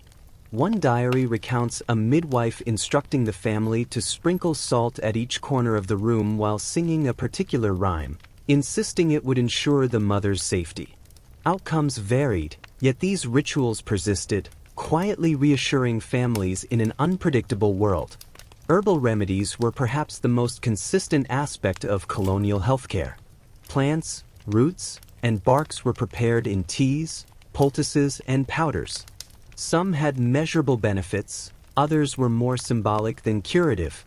A colonist with a stomachache might be given chamomile tea, ginger root, or a carefully crushed leaf. Another with persistent fatigue might be instructed to wear a small herb pouch around the neck. The rituals were slow, deliberate, and repetitive, sometimes oddly comforting even if ineffective. Slightly more curious were preventive measures. Colonists, especially the elite, believed in charms, amulets, and particular arrangements of objects to ward off illness. A gentleman might keep small pouches of herbs in every coat pocket, while another arranged powders on a desk according to perceived potency. Baths, although infrequent, were occasionally accompanied by elaborate rituals, scented oils, and prayers. Hygiene and superstition intertwined, creating daily routines that were simultaneously practical, obsessive, and subtly absurd. Minor accidents in towns added another layer of quiet drama. A horse bolting during market day, a cartwheel collapsing in the street, or a barn roof giving way after heavy rain could temporarily disrupt the daily rhythm. These events were rarely catastrophic, but they demanded quick adaptation, community cooperation, and occasionally mild exasperation. People responded with a mixture of pragmatism and humor, noting mishaps in diaries or retelling them with gentle irony. The combination of unpredictability and repetition gave colonial life a slow, absorbing texture. Small epidemics occasionally struck towns, bringing together fear, curiosity, and minor ritual. Fever, dysentery, or influenza could sweep through households quietly, prompting herbal treatments, prayers, and isolation. Colonists sometimes blamed spiritual causes, local conditions, or minor misbehavior for illness. Observers would recount these episodes in diaries with mild exaggeration, noting who recovered, who persisted in odd remedies, and who quietly complained about ineffective treatments. The balance between ritual, observation, and practicality defined responses to illness: slow, deliberate, and slightly absurd. Quack remedies were another element. Traveling peddlers offered powders, tinctures, and charms, claiming to cure everything from baldness to melancholy. Some colonists eagerly purchased these items, sometimes following elaborate instructions involving timing, diet, or ritual. A small powder might be sprinkled on bread, carried in a pocket, or mixed into tea. Results were inconsistent. but the process itself provided a structured activity during otherwise monotonous days, offering reassurance in a subtly performative way. The interaction between superstition and medicine is particularly notable among children. Parents, anxious to protect them, sometimes instructed elaborate rituals, sprinkling herbs in rooms, reciting prayers at specific hours, or avoiding certain foods deemed unlucky. Children absorbed these habits, sometimes repeating them with obsession or creativity. One diary recounts a young girl meticulously arranging tiny herb bundles while simultaneously practicing embroidery, a blend of protection, discipline, and minor eccentricity. Pet care intersected with health practices in curious ways. Dogs were valued for guarding homes and livestock, but some colonists also believed they provided spiritual or minor medicinal benefits. Cats controlled vermin, yet families sometimes fussed over their diet, appearance, and habits.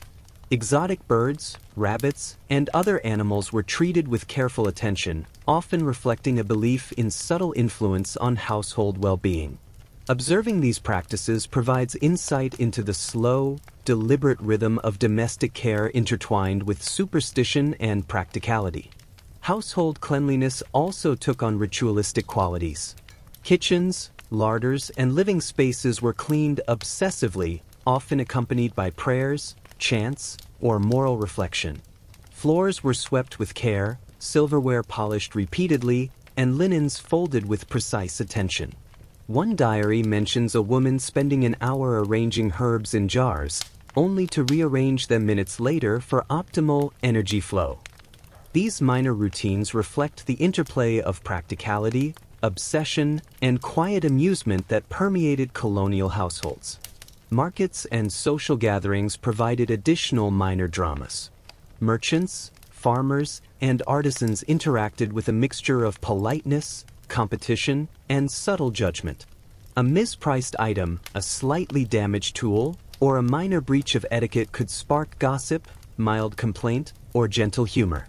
Observation was constant, social hierarchies subtly enforced, and minor mishaps became part of communal memory.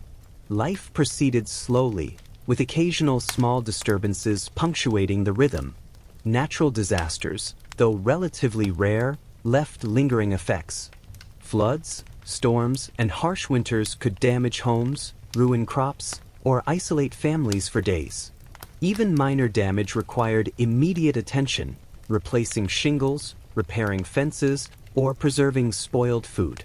The repetition of minor disasters, combined with their unpredictability, reinforced vigilance, community cooperation, and subtle ingenuity. Residents adapted creatively, yet the tension between routine and interruption persisted quietly. Education and intellectual pursuits among the elite also had peculiar aspects. Reading, writing, and arithmetic were taught with obsessive care. Boys might labor over Latin translations, girls over embroidery with exacting patterns. Diaries record meticulous attention to practice, correction, and improvement, often with a faintly obsessive tone. These routines, though structured, created a pattern of quiet discipline that extended across childhood and into adult life. Learning and refinement intertwined with minor eccentricity, producing a steady rhythm of activity, observation, and gentle perfectionism. Religion, predictably, shaped both health practices and social behavior. Towns observed moral codes, attended services, and practiced rituals designed to ward off misfortune. Clergy emphasized sin, morality, and piety with long sermons, shaping both thought and behavior. Deviations, missed prayers, minor infractions, or lapses in household routine provoked mild anxiety, corrective action, or subtle ritual. This integration of morality, superstition, and daily routine reinforced the rhythm of life, quietly regulating both public and private behavior. Finally, the combination of medical curiosity, superstition, minor accidents, and social vigilance created a uniquely textured environment. Colonists balanced effort, ritual, observation, and adaptation in every moment. A child tending a garden, a mother preparing a poultice, a merchant adjusting prices, or a blacksmith muttering over iron. Life was slow, repetitive, and occasionally absurd, yet the rhythm of attention, persistence, and minor creativity carried the community forward. As you imagine these scenes tonight, the midwife sprinkling salt, a merchant carefully arranging herbs, a child tidying small bundles, a blacksmith watching a cartwheel, you can feel the gentle pulse of colonial life. It was a world of minor tragedies, eccentric remedies, and quietly observed routines, all unfolding with a calm, deliberate rhythm. Humor, persistence, and attention to detail suffused daily life, making each day simultaneously mundane, absurd, and quietly human. Chapter 8: Social Gatherings, Weddings, and Townly Disputes. Colonial social life, despite its calm veneer, had a rhythm all its own. Gatherings were rarely boisterous. Instead, they were structured, deliberate, and occasionally awkward. Townsfolk assembled for market days, communal work, or social calls, observing one another's attire, behavior, and status. Every gesture carried meaning. A curt nod, a slightly crooked ribbon, or a misaligned hat could provoke mild gossip or subtle judgment. These events were less about spectacle and more about maintaining social equilibrium, quietly monitored, quietly enforced, and quietly absorbed. Weddings were perhaps the most significant social events for townsfolk. They were opportunities to display status, wealth, and propriety, and were accompanied by long preparations, careful choreography, and occasional minor disasters. Dresses were carefully chosen, ribbons tied with precision, and tables arranged according to custom. One diary recounts a bride almost tripping on a misplaced ribbon, only to be rescued with gentle intervention from her mother and a cousin. Such incidents, while minor, were quietly observed, remembered, and recounted in letters or diaries, providing subtle drama without disrupting the overall calm. Gifts and feasts at weddings followed strict etiquette. Food was prepared in abundance, yet the risk of minor mishap, burnt bread, spilled ale, or slightly undercooked meat, was ever present. Guests navigated seating arrangements, polite conversation, and small forms of display. One gentleman reportedly fussed over the alignment of chairs for hours, while servants quietly rearranged table settings during the ceremony. The interplay of preparation, ritual, and minor disruption created a slow, absorbing rhythm where both host and guest practiced subtle performance in the service of propriety. Funerals were similarly ceremonial, though infused with quiet tragedy rather than festivity.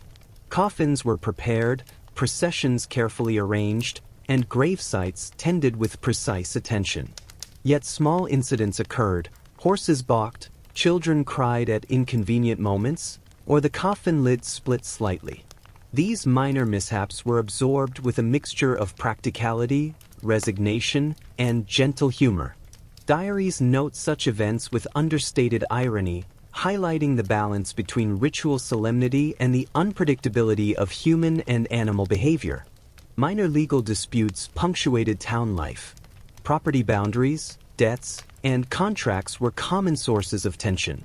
One colonist might dispute the exact measurement of a field, while another complained about the quality of a delivered barrel of flour. Proceedings were slow, deliberate, and punctuated by careful observation. Neighbors watched the proceedings, quietly noting behaviors, gestures, and outcomes. The resolutions were rarely dramatic.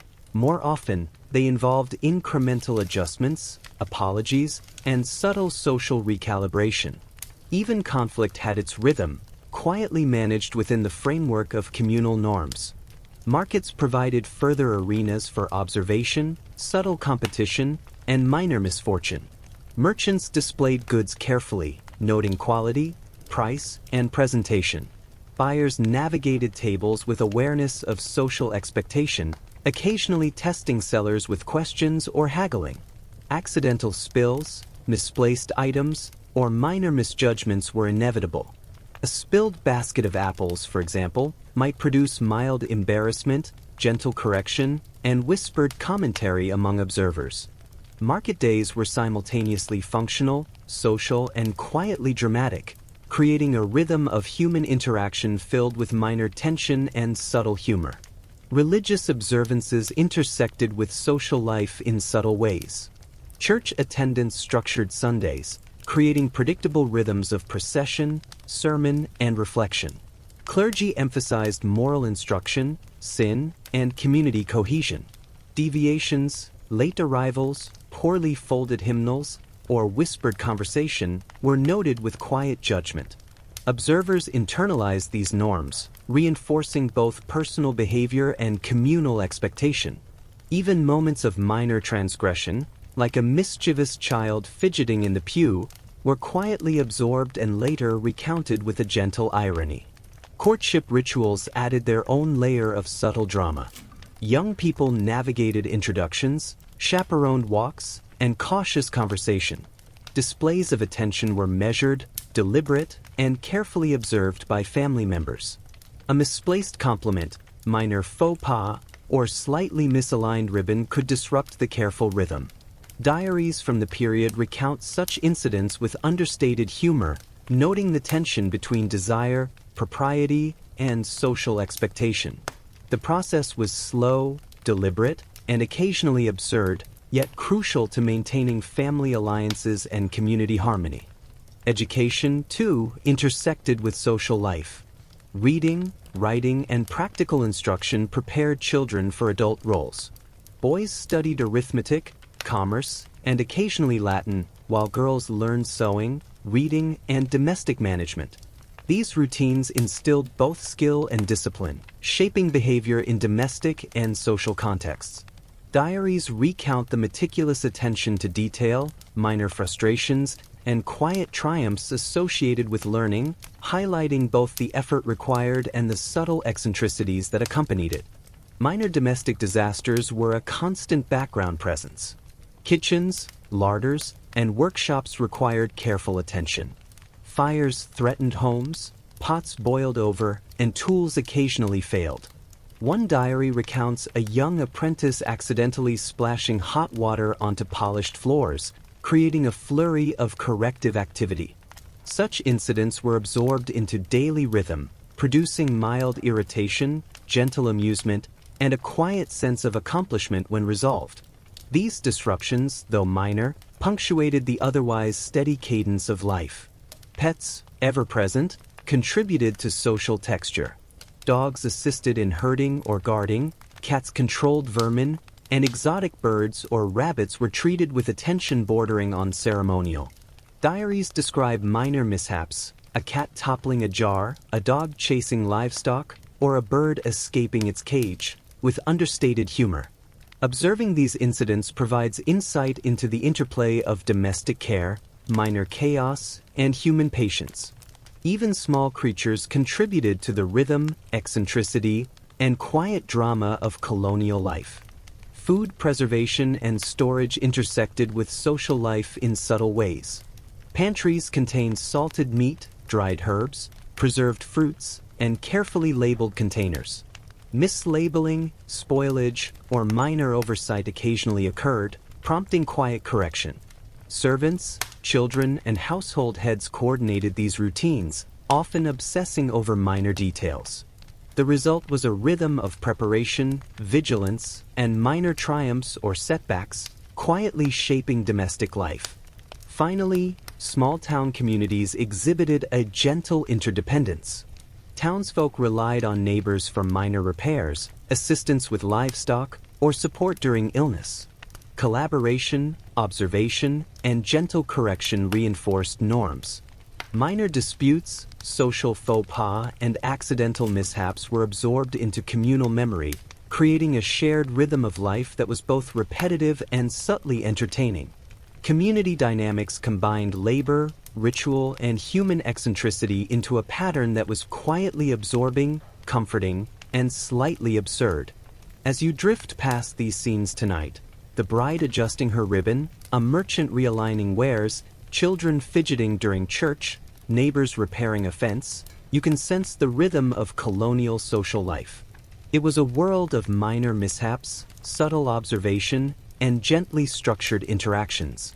Weddings, funerals, markets, and courtship rituals blended routine with occasional disorder, creating a gentle, absorbing cadence. Humor, patience, and attentiveness suffused daily life, making each day quietly remarkable in its ordinariness. Chapter 9: Seasons, Holidays, and the Quiet Rhythms of the Year. Colonial life was shaped as much by the calendar as by individual ambition. Seasons dictated labor, diet, travel, and social gatherings. The arrival of spring, summer, autumn, and winter each carried predictable rhythms and minor challenges, creating a gentle cadence that residents both endured and quietly celebrated. Work, ritual, and occasional eccentricity unfolded in patterns determined by the year, subtly shaping the texture of life. Spring was a time of cautious optimism. Snow melted, rivers swelled, and fields required immediate attention. Planting season demanded long days of labor, plowing, sowing, and preparing gardens. One diary notes a colonist spending hours lining seeds in straight rows, only for rain or birds to disrupt the careful arrangement. Children assisted with planting, sometimes creating small mischief by scattering seeds in unintended areas.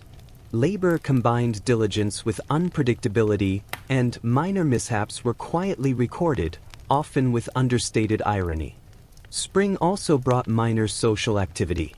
Visits, small gatherings, and preparation for communal work punctuated the routine. Neighbors checked fences, lent tools, or borrowed livestock.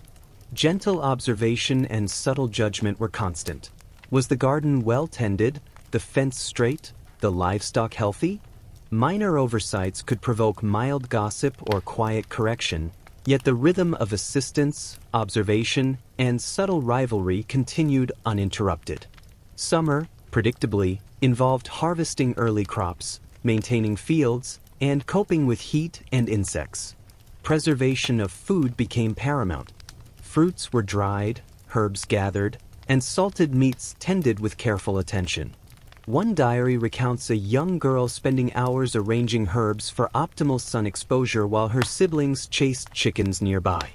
Sun, sweat, and minor mishaps combined, creating days that were physically demanding yet socially instructive.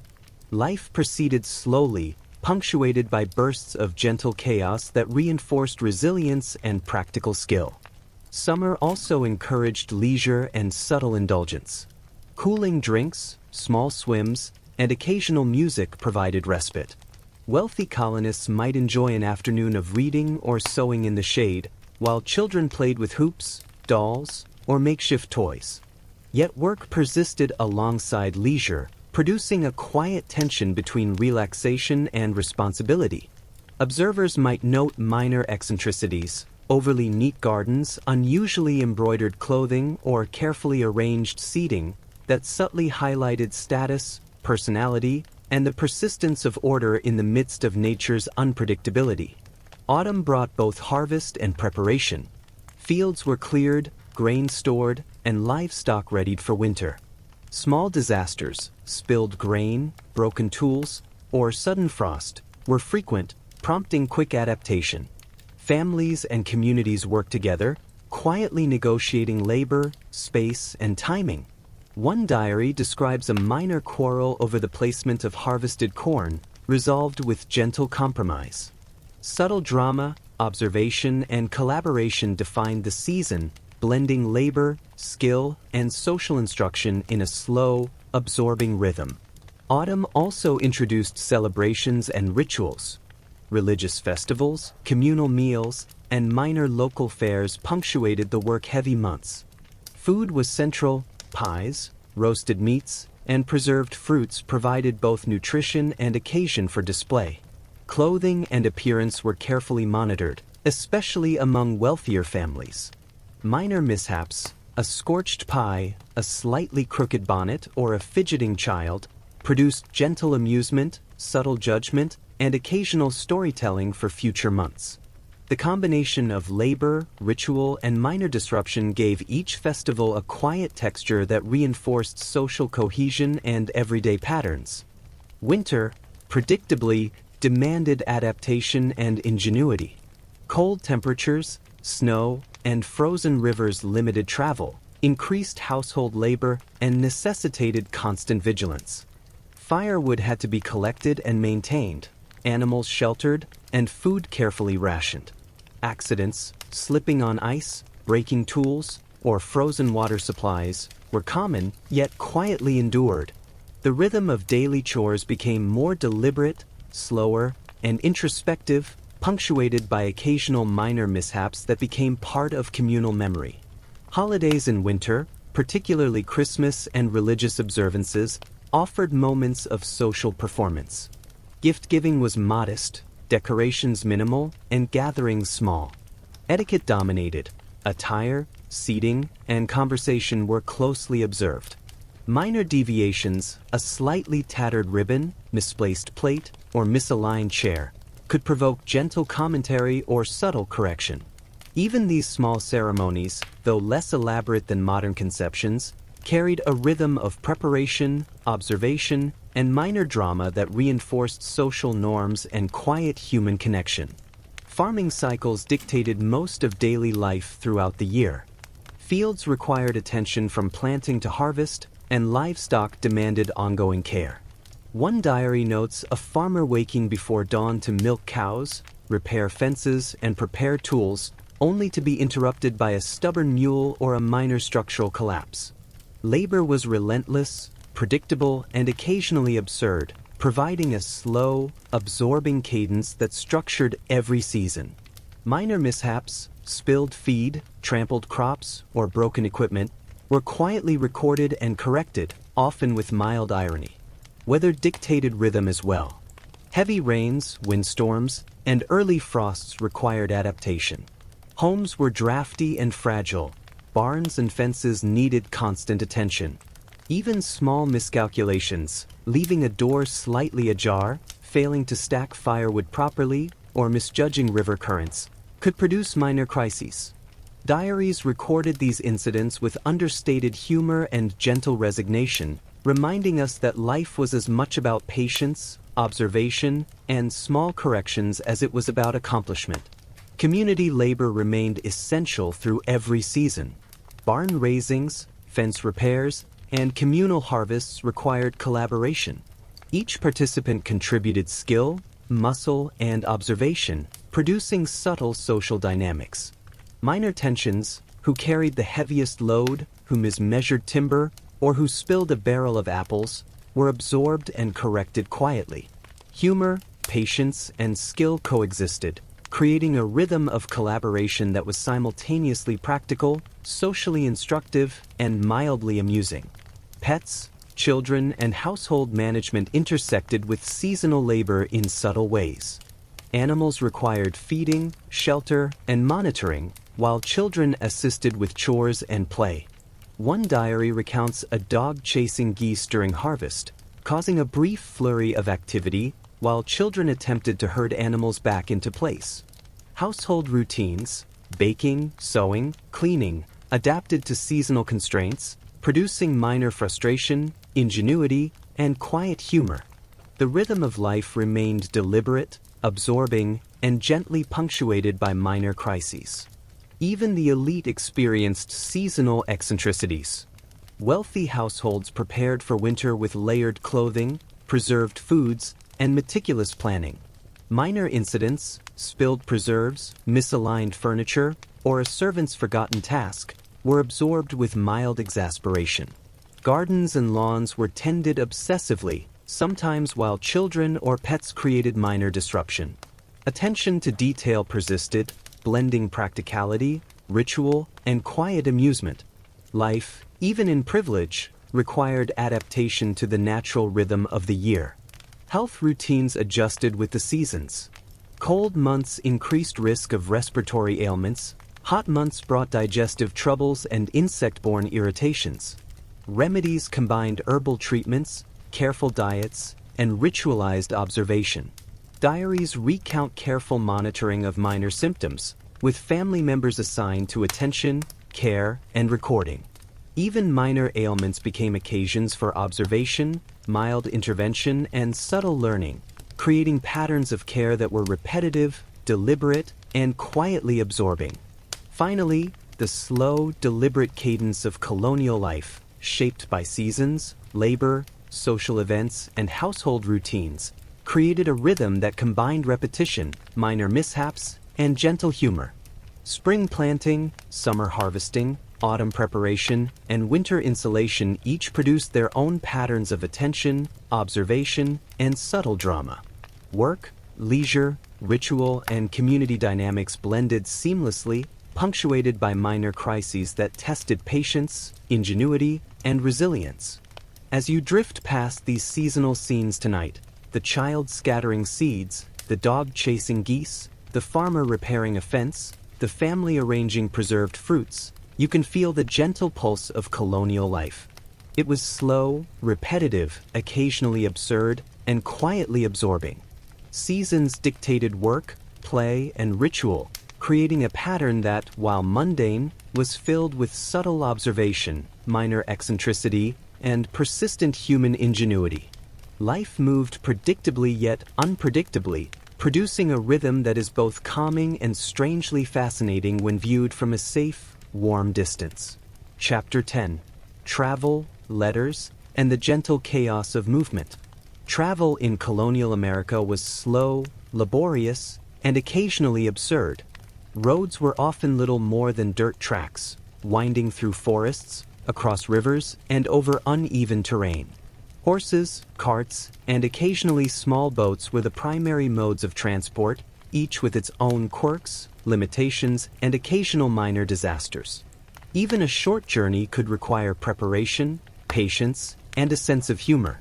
One diarist recounts a 2-hour trip to the nearest market that stretched to 5 hours when a cart wheel broke, a horse wandered off, and a dog chased a chicken into the road. Such incidents were minor, predictable, and quietly integrated into daily life. Carriages and carts themselves were objects of both utility and eccentricity. Wealthier colonists maintained elaborate vehicles, sometimes decorated with imported wood, painted panels, or carefully arranged interiors. Yet these vehicles were prone to breakdowns, weather damage, and uneven roads. One diary entry describes a carriage that leaked during a rainstorm, soaking both passengers and carefully stored letters.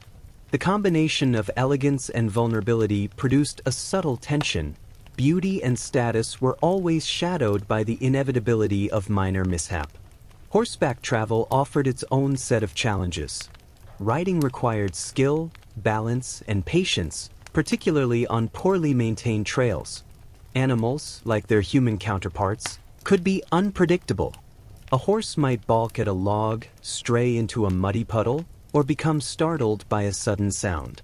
Riders adjusted calmly, often muttering in gentle exasperation, and recorded the experience with dry humor.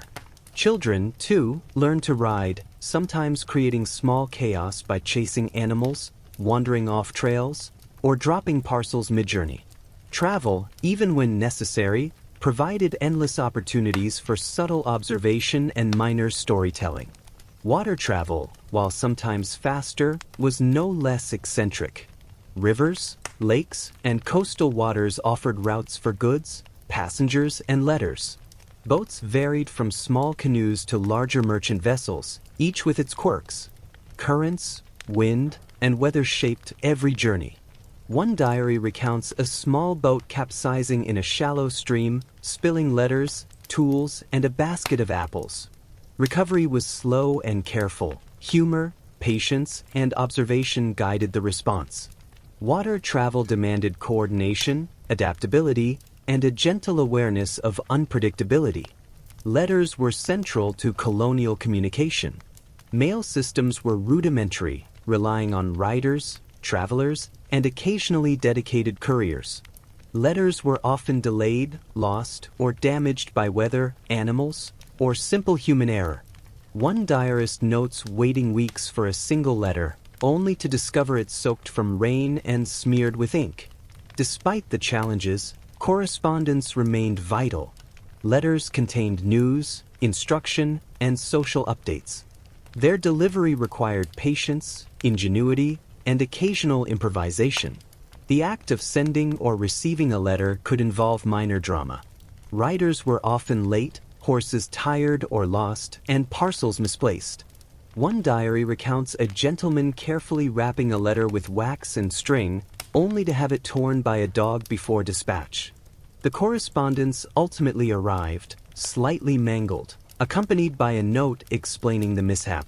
Such incidents were quietly absorbed, producing gentle humor, mild frustration, and subtle narrative texture for those who recorded them. Goods transportation was similarly layered with eccentricity and minor mishap. Merchants and farmers relied on carts, wagons, and boats to move produce, livestock, and household items. Spoilage, breakage, and theft were common.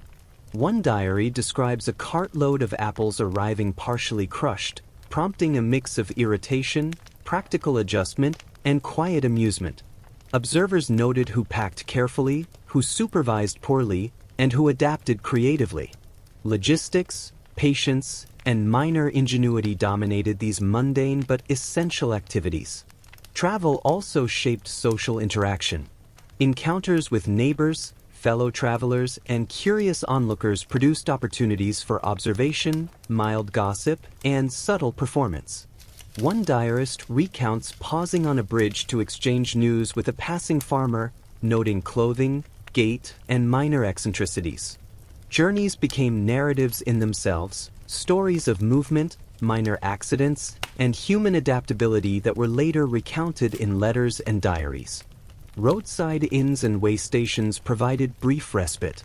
These establishments were modest, often cramped, and rarely predictable in quality. Travelers navigated uneven floors, drafty rooms, and occasionally surly staff. One diary entry describes a night spent listening to a neighbor's snoring, a cat stealing bread, and a dog scratching at the door.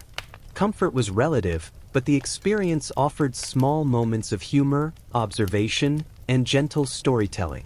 Meals at inns were similarly variable: undercooked meat, overcooked vegetables, and occasionally mismanaged portions. Patrons tolerated these minor inconveniences with patience, reflecting the slow rhythm of colonial life. Seasonal weather added another layer of challenge. Spring rains, summer heat, autumn frost, and winter snow all shaped travel patterns. Roads became muddy, rivers rose, and horses struggled with frozen paths.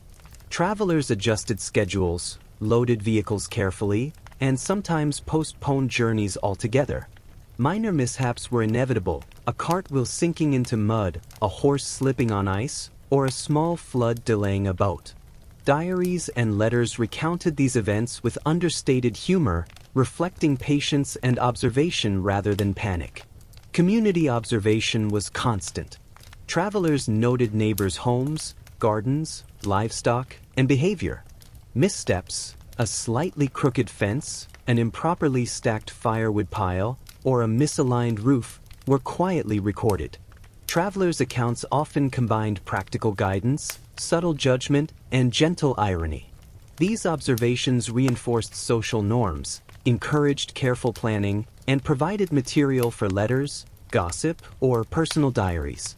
Movement, in short, was both practical and performative. Children frequently participated in travel, whether accompanying families, herding animals, or assisting with carts. Their involvement produced minor mishaps: dropped parcels, frightened animals, or wandering off the path. Observers noted these events with mild exasperation and gentle humor. Children's presence reinforced the slow, absorbing rhythm of daily life, teaching patience, responsibility, and subtle ingenuity through experience rather than instruction. Pets, too, influenced travel. Dogs assisted with herding and guarding. Cats occasionally rode along in baskets or small boxes, and birds were sometimes transported in cages. Animals could misbehave, escape, or disrupt travel plans, prompting minor crises that required calm correction. One diary recounts a dog leaping from a wagon to chase a goose, scattering letters and produce in its wake. Recovery demanded patience, coordination, and a subtle sense of humor. Even the most cautious travelers experienced eccentricities. Wealthy colonists might pack delicate china, imported fabrics, or valuable letters, only to have them jostled, soaked, or broken during transit. Diaries recount meticulous preparation, careful wrapping, and vigilant supervision, followed by minor frustration when accidents occurred.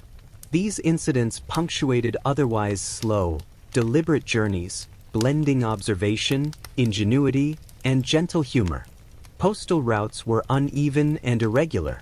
Writers relied on landmarks, local knowledge, and coordination with other travelers. Delays were frequent, letters were occasionally lost, and weather could intervene unpredictably. One diarist notes that a single letter took weeks to arrive, during which the recipient repeatedly checked the mailbox, the neighbors, and even the local tavern for updates. Anticipation, patience, and mild exasperation defined the rhythm of communication, providing subtle structure to otherwise slow-moving lives. Finally, colonial travel and communication reveal the persistent tension between intention and reality. Plans, preparations, and expectations were constantly mediated by roads, weather, animals, and human error. Minor mishaps, broken wheels, spilled letters, delayed parcels, or wayward animals were inevitable. Observation, adaptation, and gentle humor guided responses, creating a rhythm of movement that was deliberate, absorbing, and quietly amusing.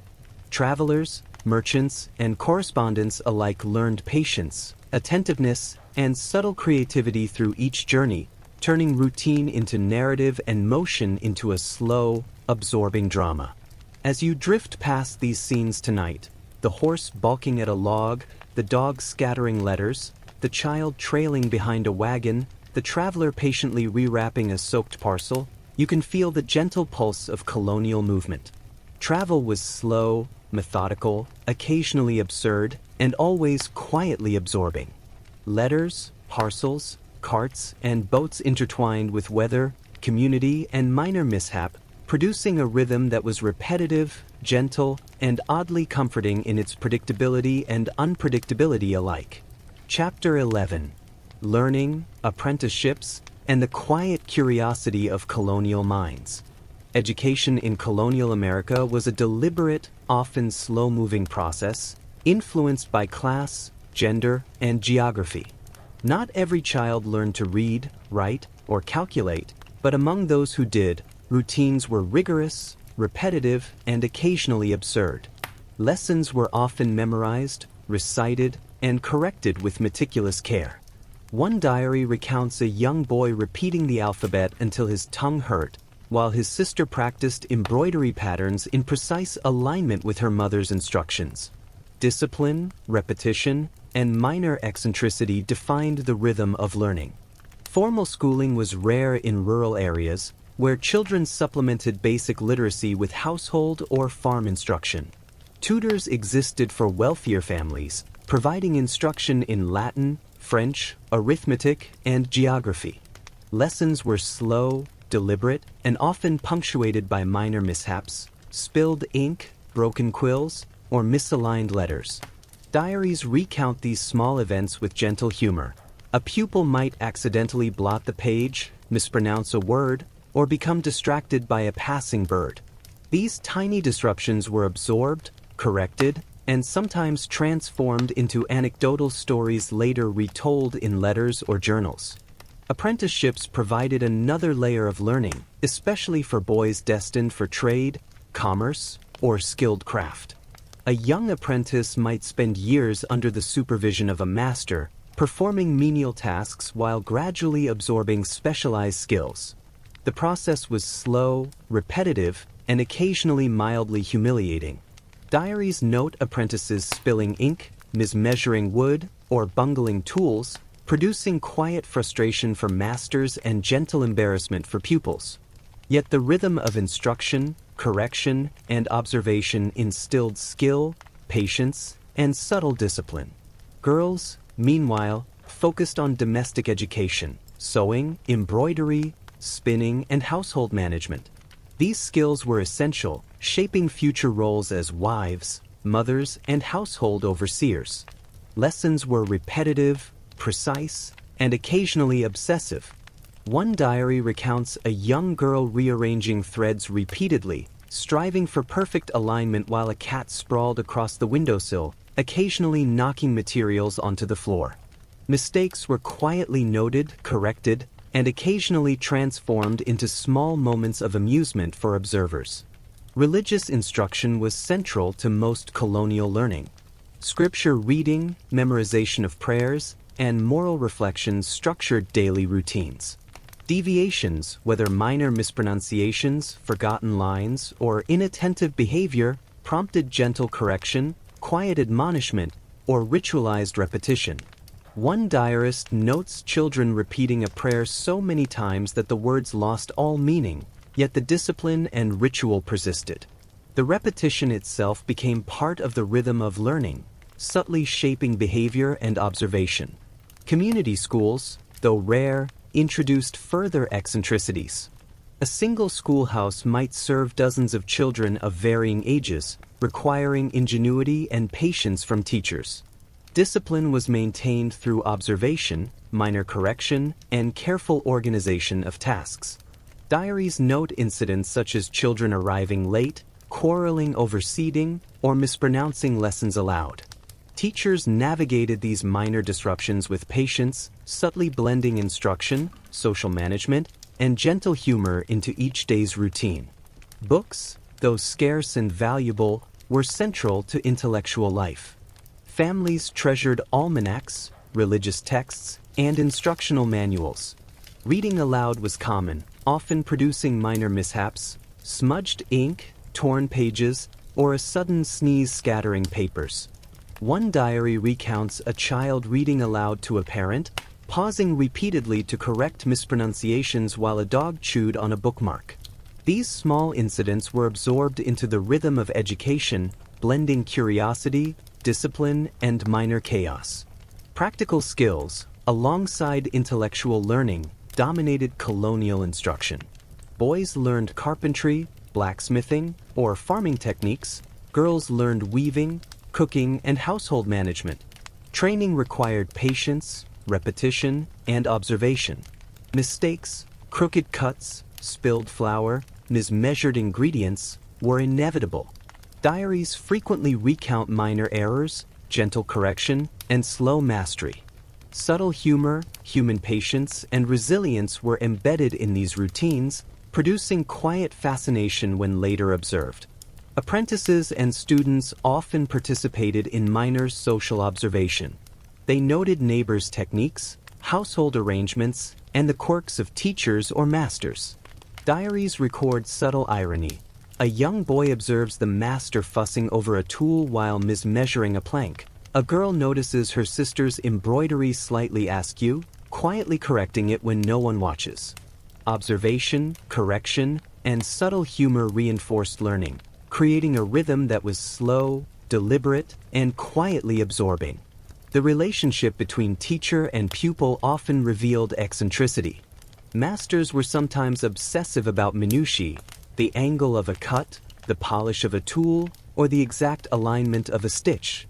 Teachers of reading and writing monitored handwriting, pronunciation, and adherence to textual norms with meticulous care.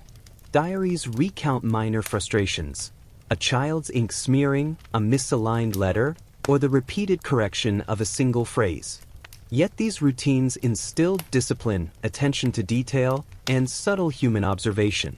Children's leisure intertwined with education. Play, storytelling, and minor competitions provided relief from repetition. Yet even play was structured. Games required rules, sequences, and observation.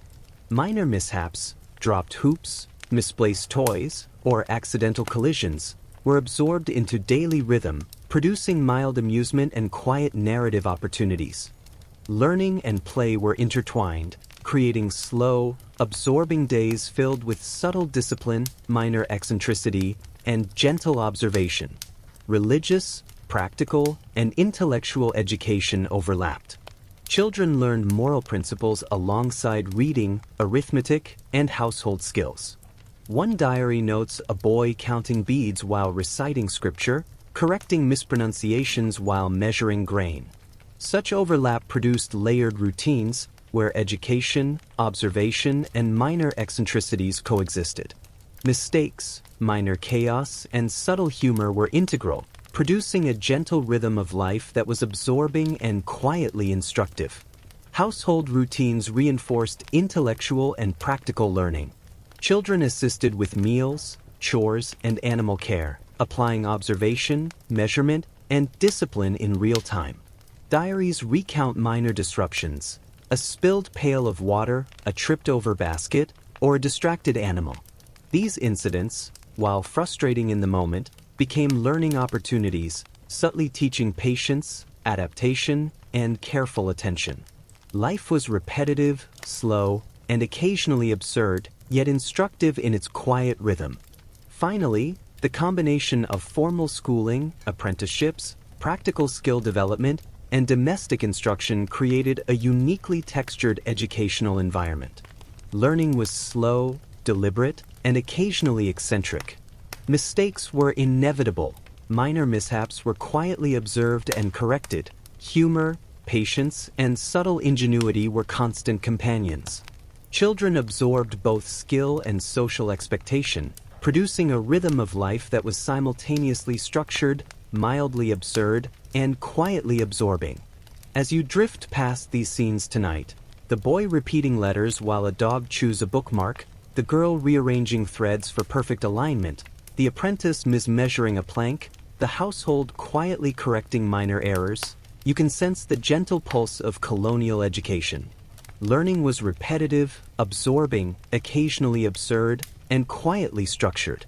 Observation, correction, patience, and subtle humor intertwined with every lesson, creating a rhythm that, while slow, was endlessly fascinating in its ordinariness.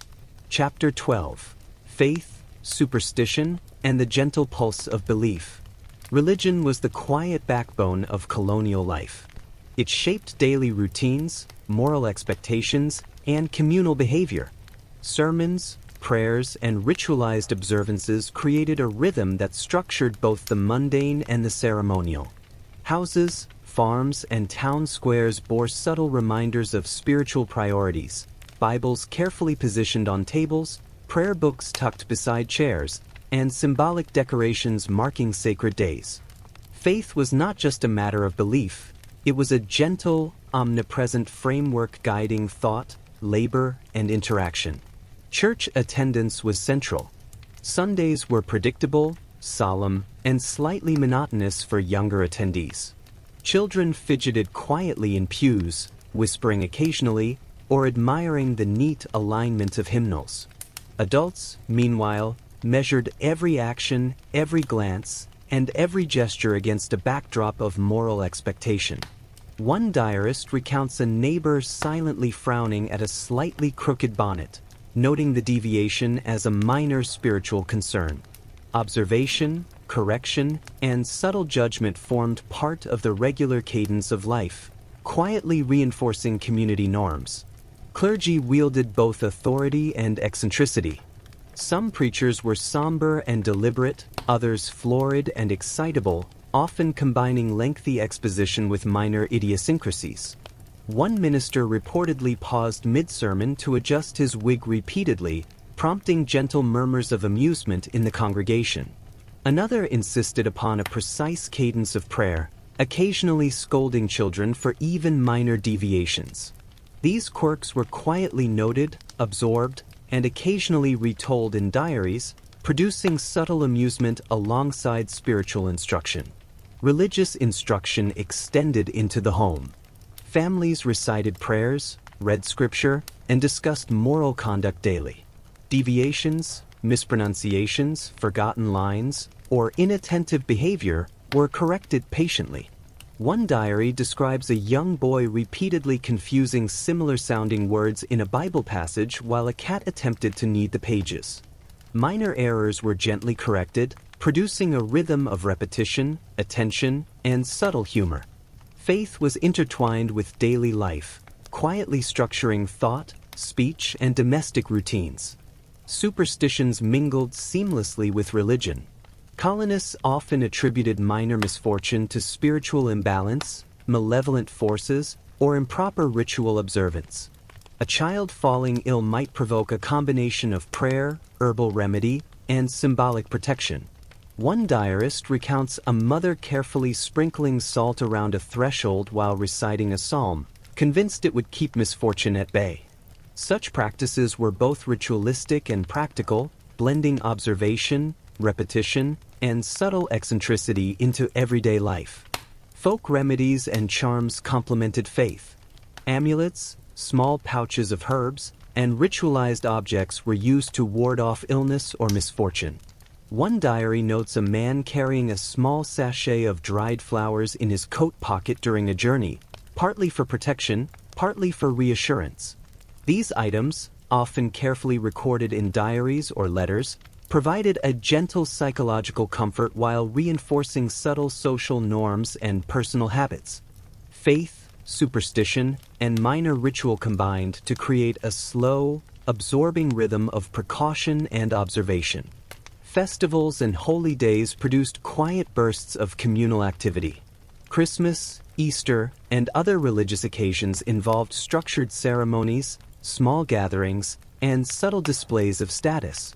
Clothing, table arrangements, and ritual observances were meticulously attended to, while minor mishaps, a crooked ribbon, spilled ink on a prayer book, or fidgeting children, produced gentle commentary.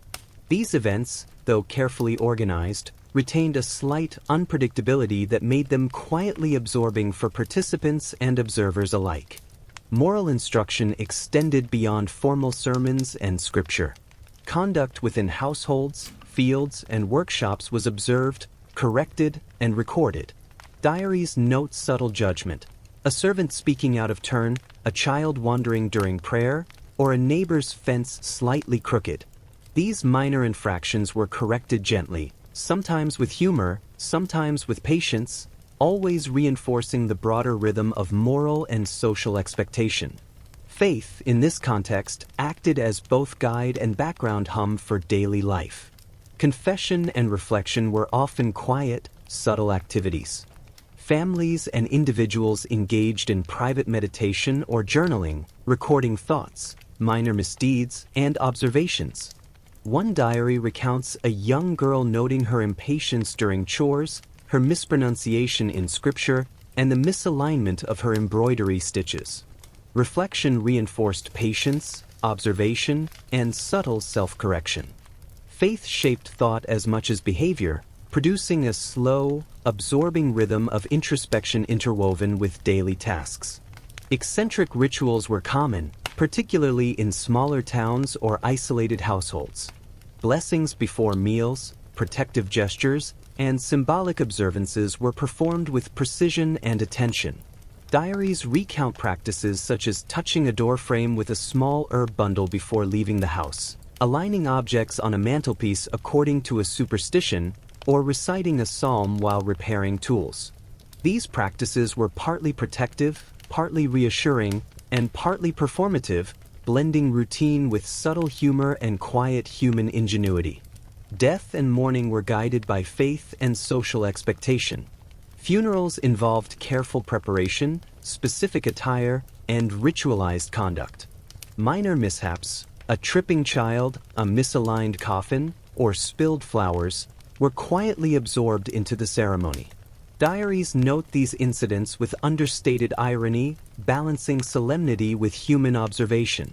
Faith structured both the emotional and practical aspects of loss, producing a rhythm of attention, ritual, and subtle reflection. Pilgrimages, even short ones to nearby churches or sacred sites, produced similar eccentricity. Travelers observed routes, monitored animals, and attended carefully to attire and ritual objects. Diaries recount incidents such as a horse balking, a child dropping a prayer book, or a neighbor's bonnet slipping in the wind. Minor mishaps punctuated the journey, producing subtle humor, observation, and gentle adaptation. Travel and ritual were inseparable, each shaping the rhythm of faith and daily life. Education and faith intersected in subtle ways. Children learned to read primarily through scripture, memorizing passages, psalms, and moral instruction. Practical skills, such as arithmetic and penmanship, were often practiced alongside religious study. Diaries recount repeated correction, occasional mispronunciation, and minor mishaps like spilled ink or torn pages. The integration of intellectual and moral instruction produced a rhythm of discipline, observation, and gentle eccentricity that permeated households. Community oversight reinforced faith and morality.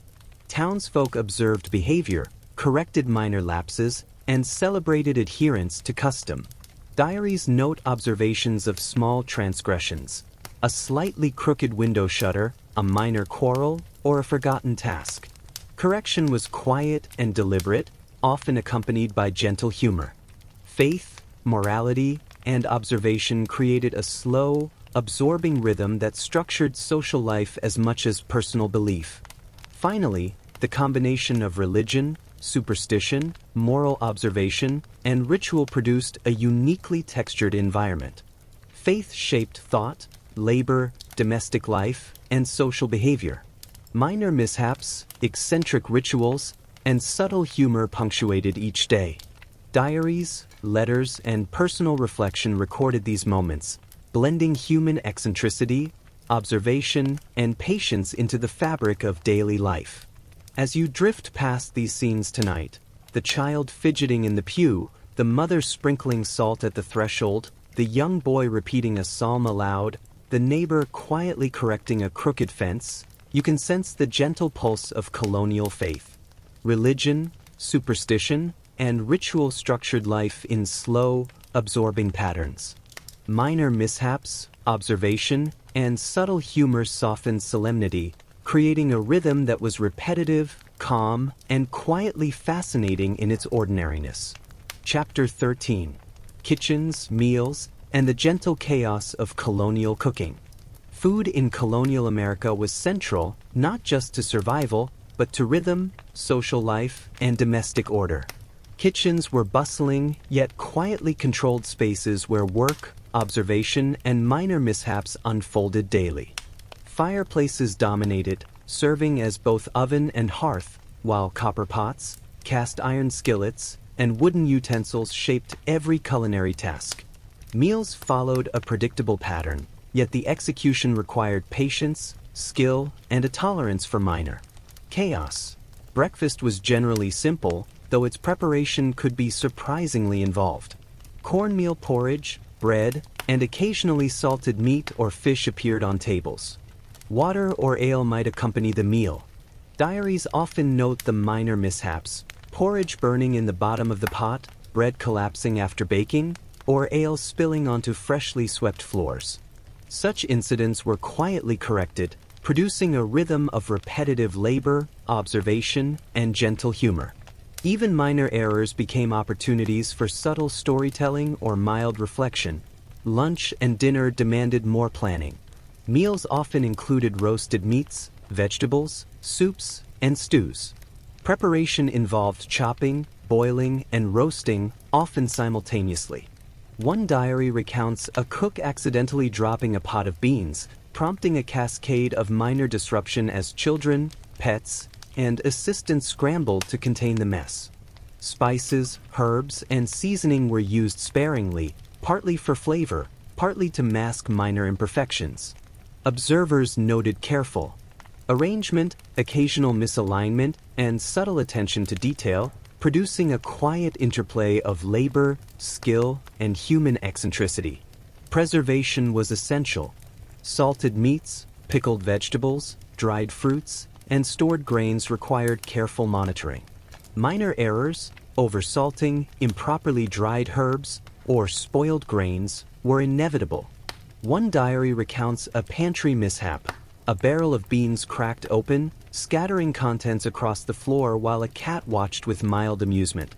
Preservation demanded observation, patience, and ingenuity, and failures became gentle anecdotes recorded for future instruction or quiet humor. Kitchens themselves were eccentric spaces. Fireplaces varied in size and design. Utensils were handmade, often slightly uneven or warped.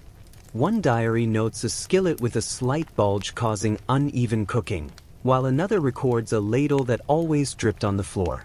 Cooks adapted patiently, learning quirks of equipment through repetition and observation. Even minor irregularities added character, rhythm, and subtle amusement to domestic labor. Work distribution followed subtle social hierarchies. Women generally managed cooking and food preparation, while men might assist with butchering, firewood, or transporting ingredients. Children contributed through fetching, stirring, or cleaning. One diary describes a child spilling flour across the floor, prompting a mixture of gentle exasperation and instruction. Labor, observation, and minor mishaps intertwined, producing a rhythm that was both practical and quietly absorbing. Meals themselves were occasions for subtle observation and social management. Seating arrangements reflected hierarchy and etiquette, with elders and guests prioritized. Utensils and plates were arranged with care, while conversation remained measured and deliberate. Minor deviations, a slightly crooked plate, spilled beverage, or fidgeting child, were quietly corrected or observed. One diarist notes a neighbor carefully adjusting a napkin mid-meal, producing mild amusement in the household while reinforcing subtle social norms. Food acquisition involved its own quirks. Hunting, farming, and trading produced variable outcomes. Meat might be tough or scarce, vegetables occasionally spoiled, and deliveries imperfectly timed. One diary recounts a butcher delivering a half-frozen chicken, prompting minor irritation, gentle adaptation, and quiet storytelling for later reflection. These variations, though frustrating, were absorbed into daily rhythm, reinforcing observation, patience, and subtle ingenuity. Baking presented endless opportunities for minor mishaps. Bread could collapse, pies overflow, or pastry burn slightly on one side. Diaries frequently note repeated attempts at perfection. One woman reportedly baked a dozen loaves, adjusting oven placement and firewood for hours, only to have one loaf slightly charred while the others emerged golden. Attention, observation, and patience were central, while minor failures became gently humorous anecdotes. Herbs, spices, and flavoring were meticulously applied, though scarcity and cost often limited options. Colonists improvised using local plants, dried flowers, or preserved ingredients. Diaries note careful experimentation with seasoning ratios, occasional misjudgments, and the resulting minor comic outcomes. A stew slightly too salty, a pie with a curious herb flavor, or an overly pungent tea. These eccentricities were absorbed into daily routine, shaping culinary skill and subtle human observation. Pets and children contributed to minor kitchen chaos. Cats might leap onto counters, dogs chase small animals, and children occasionally tumbled into workspaces.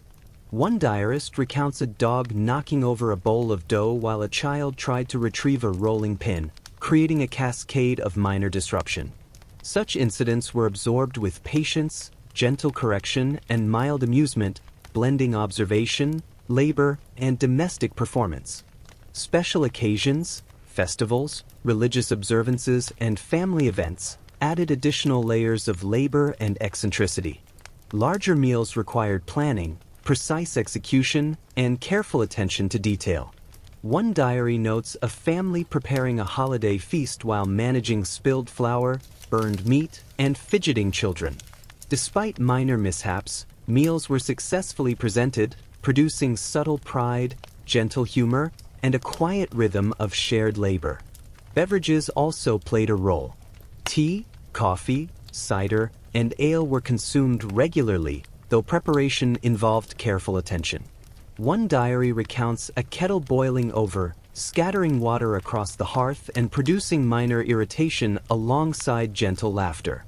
Beverage preparation, like food preparation, combined repetition, observation, and the inevitability of minor mishap. Cleaning and maintenance followed every meal. Kitchens required scrubbing, ashes removed from hearths, and utensils washed. Diaries note minor failures, soot-stained hands, spilled water, or stubborn grime, but also record the quiet satisfaction of restored order.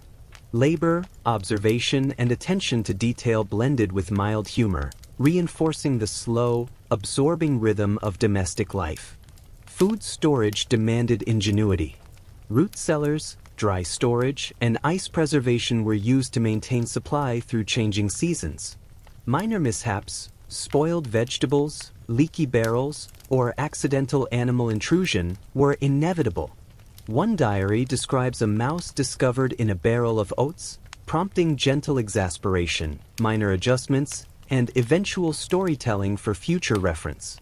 Observation, adaptation, and patience dominated these routines, producing a quiet, structured rhythm. Even mundane meals contained subtle performance.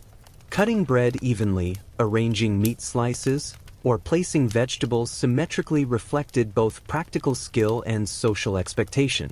Minor errors, crooked slices, slightly overcooked potatoes, or a tilted plate, were quietly corrected. Observers absorbed these details, reinforcing social norms and domestic expertise. Life in the kitchen was simultaneously practical, performative, and quietly eccentric.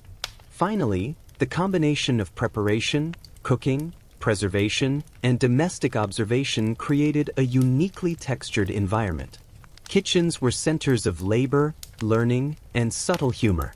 Minor mishaps, spilled porridge, broken utensils, burned bread, punctuated routines without disrupting the underlying rhythm. Observation, patience, and gentle ingenuity permeated daily life, creating a slow, absorbing cadence that shaped both domestic skill and human character. As you drift past these scenes tonight, the child spilling flour, the dog knocking over a bowl of dough, the cook adjusting a burning loaf, the family arranging a holiday feast, you can sense the gentle pulse of colonial kitchens. Food preparation was repetitive, absorbing, occasionally absurd, and quietly structured. Minor mishaps, observation, and subtle humor intertwined with labor and domestic life, producing a rhythm that is calm, comforting, and endlessly fascinating in its ordinariness. Chapter 14. Leisure, Hobbies, and the Gentle Eccentricities of Play. Colonial life, though dominated by labor and routine, contained pockets of leisure, subtle amusement, and personal creativity. Work and survival dictated much of the day, but communities, households, and individuals carved out space for games, crafts, and music. These moments were quiet, repetitive, and occasionally absurd, revealing a gentle human desire for distraction, curiosity, and minor amusement amidst structured labor. Games were common among children and adults alike. Hoops, marbles, and tag occupied young ones, while adults engaged in board games, card games, and quiet competitions. One diary recounts a group of boys rolling hoops along a village path, only for one hoop to strike a cat, producing a brief flurry of minor chaos. Mishaps were gentle and absorbed into play, reinforcing social observation, patience, and careful attention to the environment. Play was not chaotic. It was deliberate, absorbing, and slightly competitive, yet always tempered by caution and subtle humor. Music played a subtle role in leisure. Families, often self-taught, sang psalms, folk songs, or improvised melodies. Instruments such as fiddles, flutes, and dulcimers were modest but lovingly cared for. One diarist describes a father repeatedly adjusting the strings on a fiddle while children practiced clumsy harmonies beside him. Minor mistakes, flat notes, dropped bows, or misaligned rhythm were common, producing gentle amusement and quiet patience. Music provided rhythm to daily life, linking labor, observation, and social interaction in slow, absorbing patterns. Crafts occupied another layer of leisure. Weaving, embroidery, carving, and woodworking allowed individuals to apply practical skill with creative expression. Diaries frequently note minor mishaps, crooked stitches, misaligned patterns, or splintered wood. One young girl reportedly spent hours arranging a basket of dyed threads in perfect order, only for a cat to scatter them across the floor. Such disruptions were gently absorbed, producing subtle humor, careful correction, and slow mastery. Crafting combined patience, observation, and repetition, forming a quiet rhythm that punctuated otherwise work-filled days. Reading and storytelling were central to household leisure. Books, letters, and oral tales provided entertainment, instruction, and mild amusement. Diaries describe evenings spent reading aloud, occasionally interrupted by sneezing children, inquisitive pets, or spilled ink. Mistakes in pronunciation, narrative sequence, or dramatic emphasis were gently corrected, producing layered experiences of learning, amusement, and subtle observation. Storytelling, like reading, created a rhythm that was absorbing, repetitive, and quietly entertaining. Religious or moral instruction sometimes intersected with leisure. Children practiced catechisms or memorized psalms for enjoyment, while adults reflected quietly on moral stories or parables.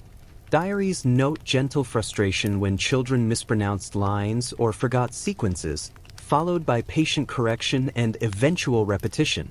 Faith and amusement intertwined, producing a rhythm that was simultaneously instructional, absorbing, and mildly eccentric. Outdoor leisure relied on available space and seasonal conditions. Fields, woods, and riverbanks provided sites for play, small competitions, and observation of nature. One diary recounts children attempting to skip stones across a frozen pond, occasionally falling or dropping stones in amusing patterns. Such activities combined observation, subtle risk management, and repetitive practice, producing a quiet rhythm of curiosity, minor mishap, and gentle amusement. Hunting and fishing were both practical and recreational. While primarily sources of food, these activities allowed for subtle competition, experimentation, and personal observation. Diaries frequently recount minor errors, misjudged throws, tangled lines, or startled animals. Success and failure were absorbed patiently, producing layered stories that blended skill, observation, and gentle humor. Leisure was intertwined with necessity, creating subtle patterns of repetition, learning, and mild eccentricity. Community events, fairs, and gatherings provided structured amusement. Villagers might exchange goods, play games, sing, or perform minor dances. Diaries note small incidents, spilled drinks, tripping children, misaligned seating, or eccentric performances. Observers recorded these events with gentle amusement, mild judgment, and careful attention to social norms. Leisure, even in public, remained slow, deliberate, and absorbing, punctuated by minor mishaps and subtle eccentricity. Pets contributed to domestic amusement and minor chaos. Cats batted at spinning wheels, dogs chased passing animals, and birds occasionally escaped cages, prompting gentle commotion. One diarist recounts a dog leaping into a weaving area, scattering threads and producing a brief flurry of human reaction. Such incidents were absorbed calmly, producing humor, minor frustration, and subtle narrative texture. Animals, like children, created gentle unpredictability that enriched leisure. Cooking and food preparation occasionally intersected with leisure. Children might experiment with minor culinary creations, adults tested new recipes, and families practiced skillful presentation for small gatherings. Minor mishaps, burnt bread, oversalted stew, or spilled flour, were quietly corrected, producing subtle amusement and observation. The combination of practicality, experimentation, and minor eccentricity created a rhythm that was slow, absorbing, and gently instructive. Seasonal crafts and decorations added another layer. Dried flowers, carved wood, woven mats, and embroidered textiles marked holidays or personal achievements. Diaries describe the patient arrangement, repair, or adjustment of such items, occasionally disrupted by pets, children, or spilled materials. These small mishaps punctuated labor with subtle humor and observation, producing a rhythm that combined creativity, repetition, and gentle human eccentricity. Games of skill and chance were equally absorbing. Dice, simple board games, and outdoor competitions demanded attention, observation, and repeated practice. Diaries note minor disputes, miscounted points, incorrectly moved pieces, or accidental interference. Such errors were resolved with patience, gentle correction, or mild amusement, reinforcing social observation and subtle adherence to rules. Leisure thus reinforced social norms, personal discipline, and careful attention to minor detail. Finally, personal hobbies provided individualized rhythms. Gardening for pleasure, crafting small personal items, or experimenting with minor mechanical projects allowed colonists to exercise creativity and observation outside labor obligations. Diaries record minor mishaps, a plant wilting despite care, a carving misaligned, or a small tool breaking. These failures were absorbed with patience, gentle humor, and subtle reflection, producing quiet satisfaction when success occurred. Leisure became a slow, absorbing form of creativity interwoven with minor eccentricity. As you drift past these scenes tonight, the child chasing a hoop, the young girl sorting embroidery threads, the father adjusting fiddle strings, the neighbor quietly losing a game of dice, you can feel the gentle pulse of colonial leisure. Play, craft, music, and minor eccentricity produced a rhythm that was slow, absorbing, and quietly amusing. Mistakes, observation, repetition, and subtle humor intertwined with everyday life, creating a comforting cadence that softened labor, structured social interaction, and quietly enriched ordinary days.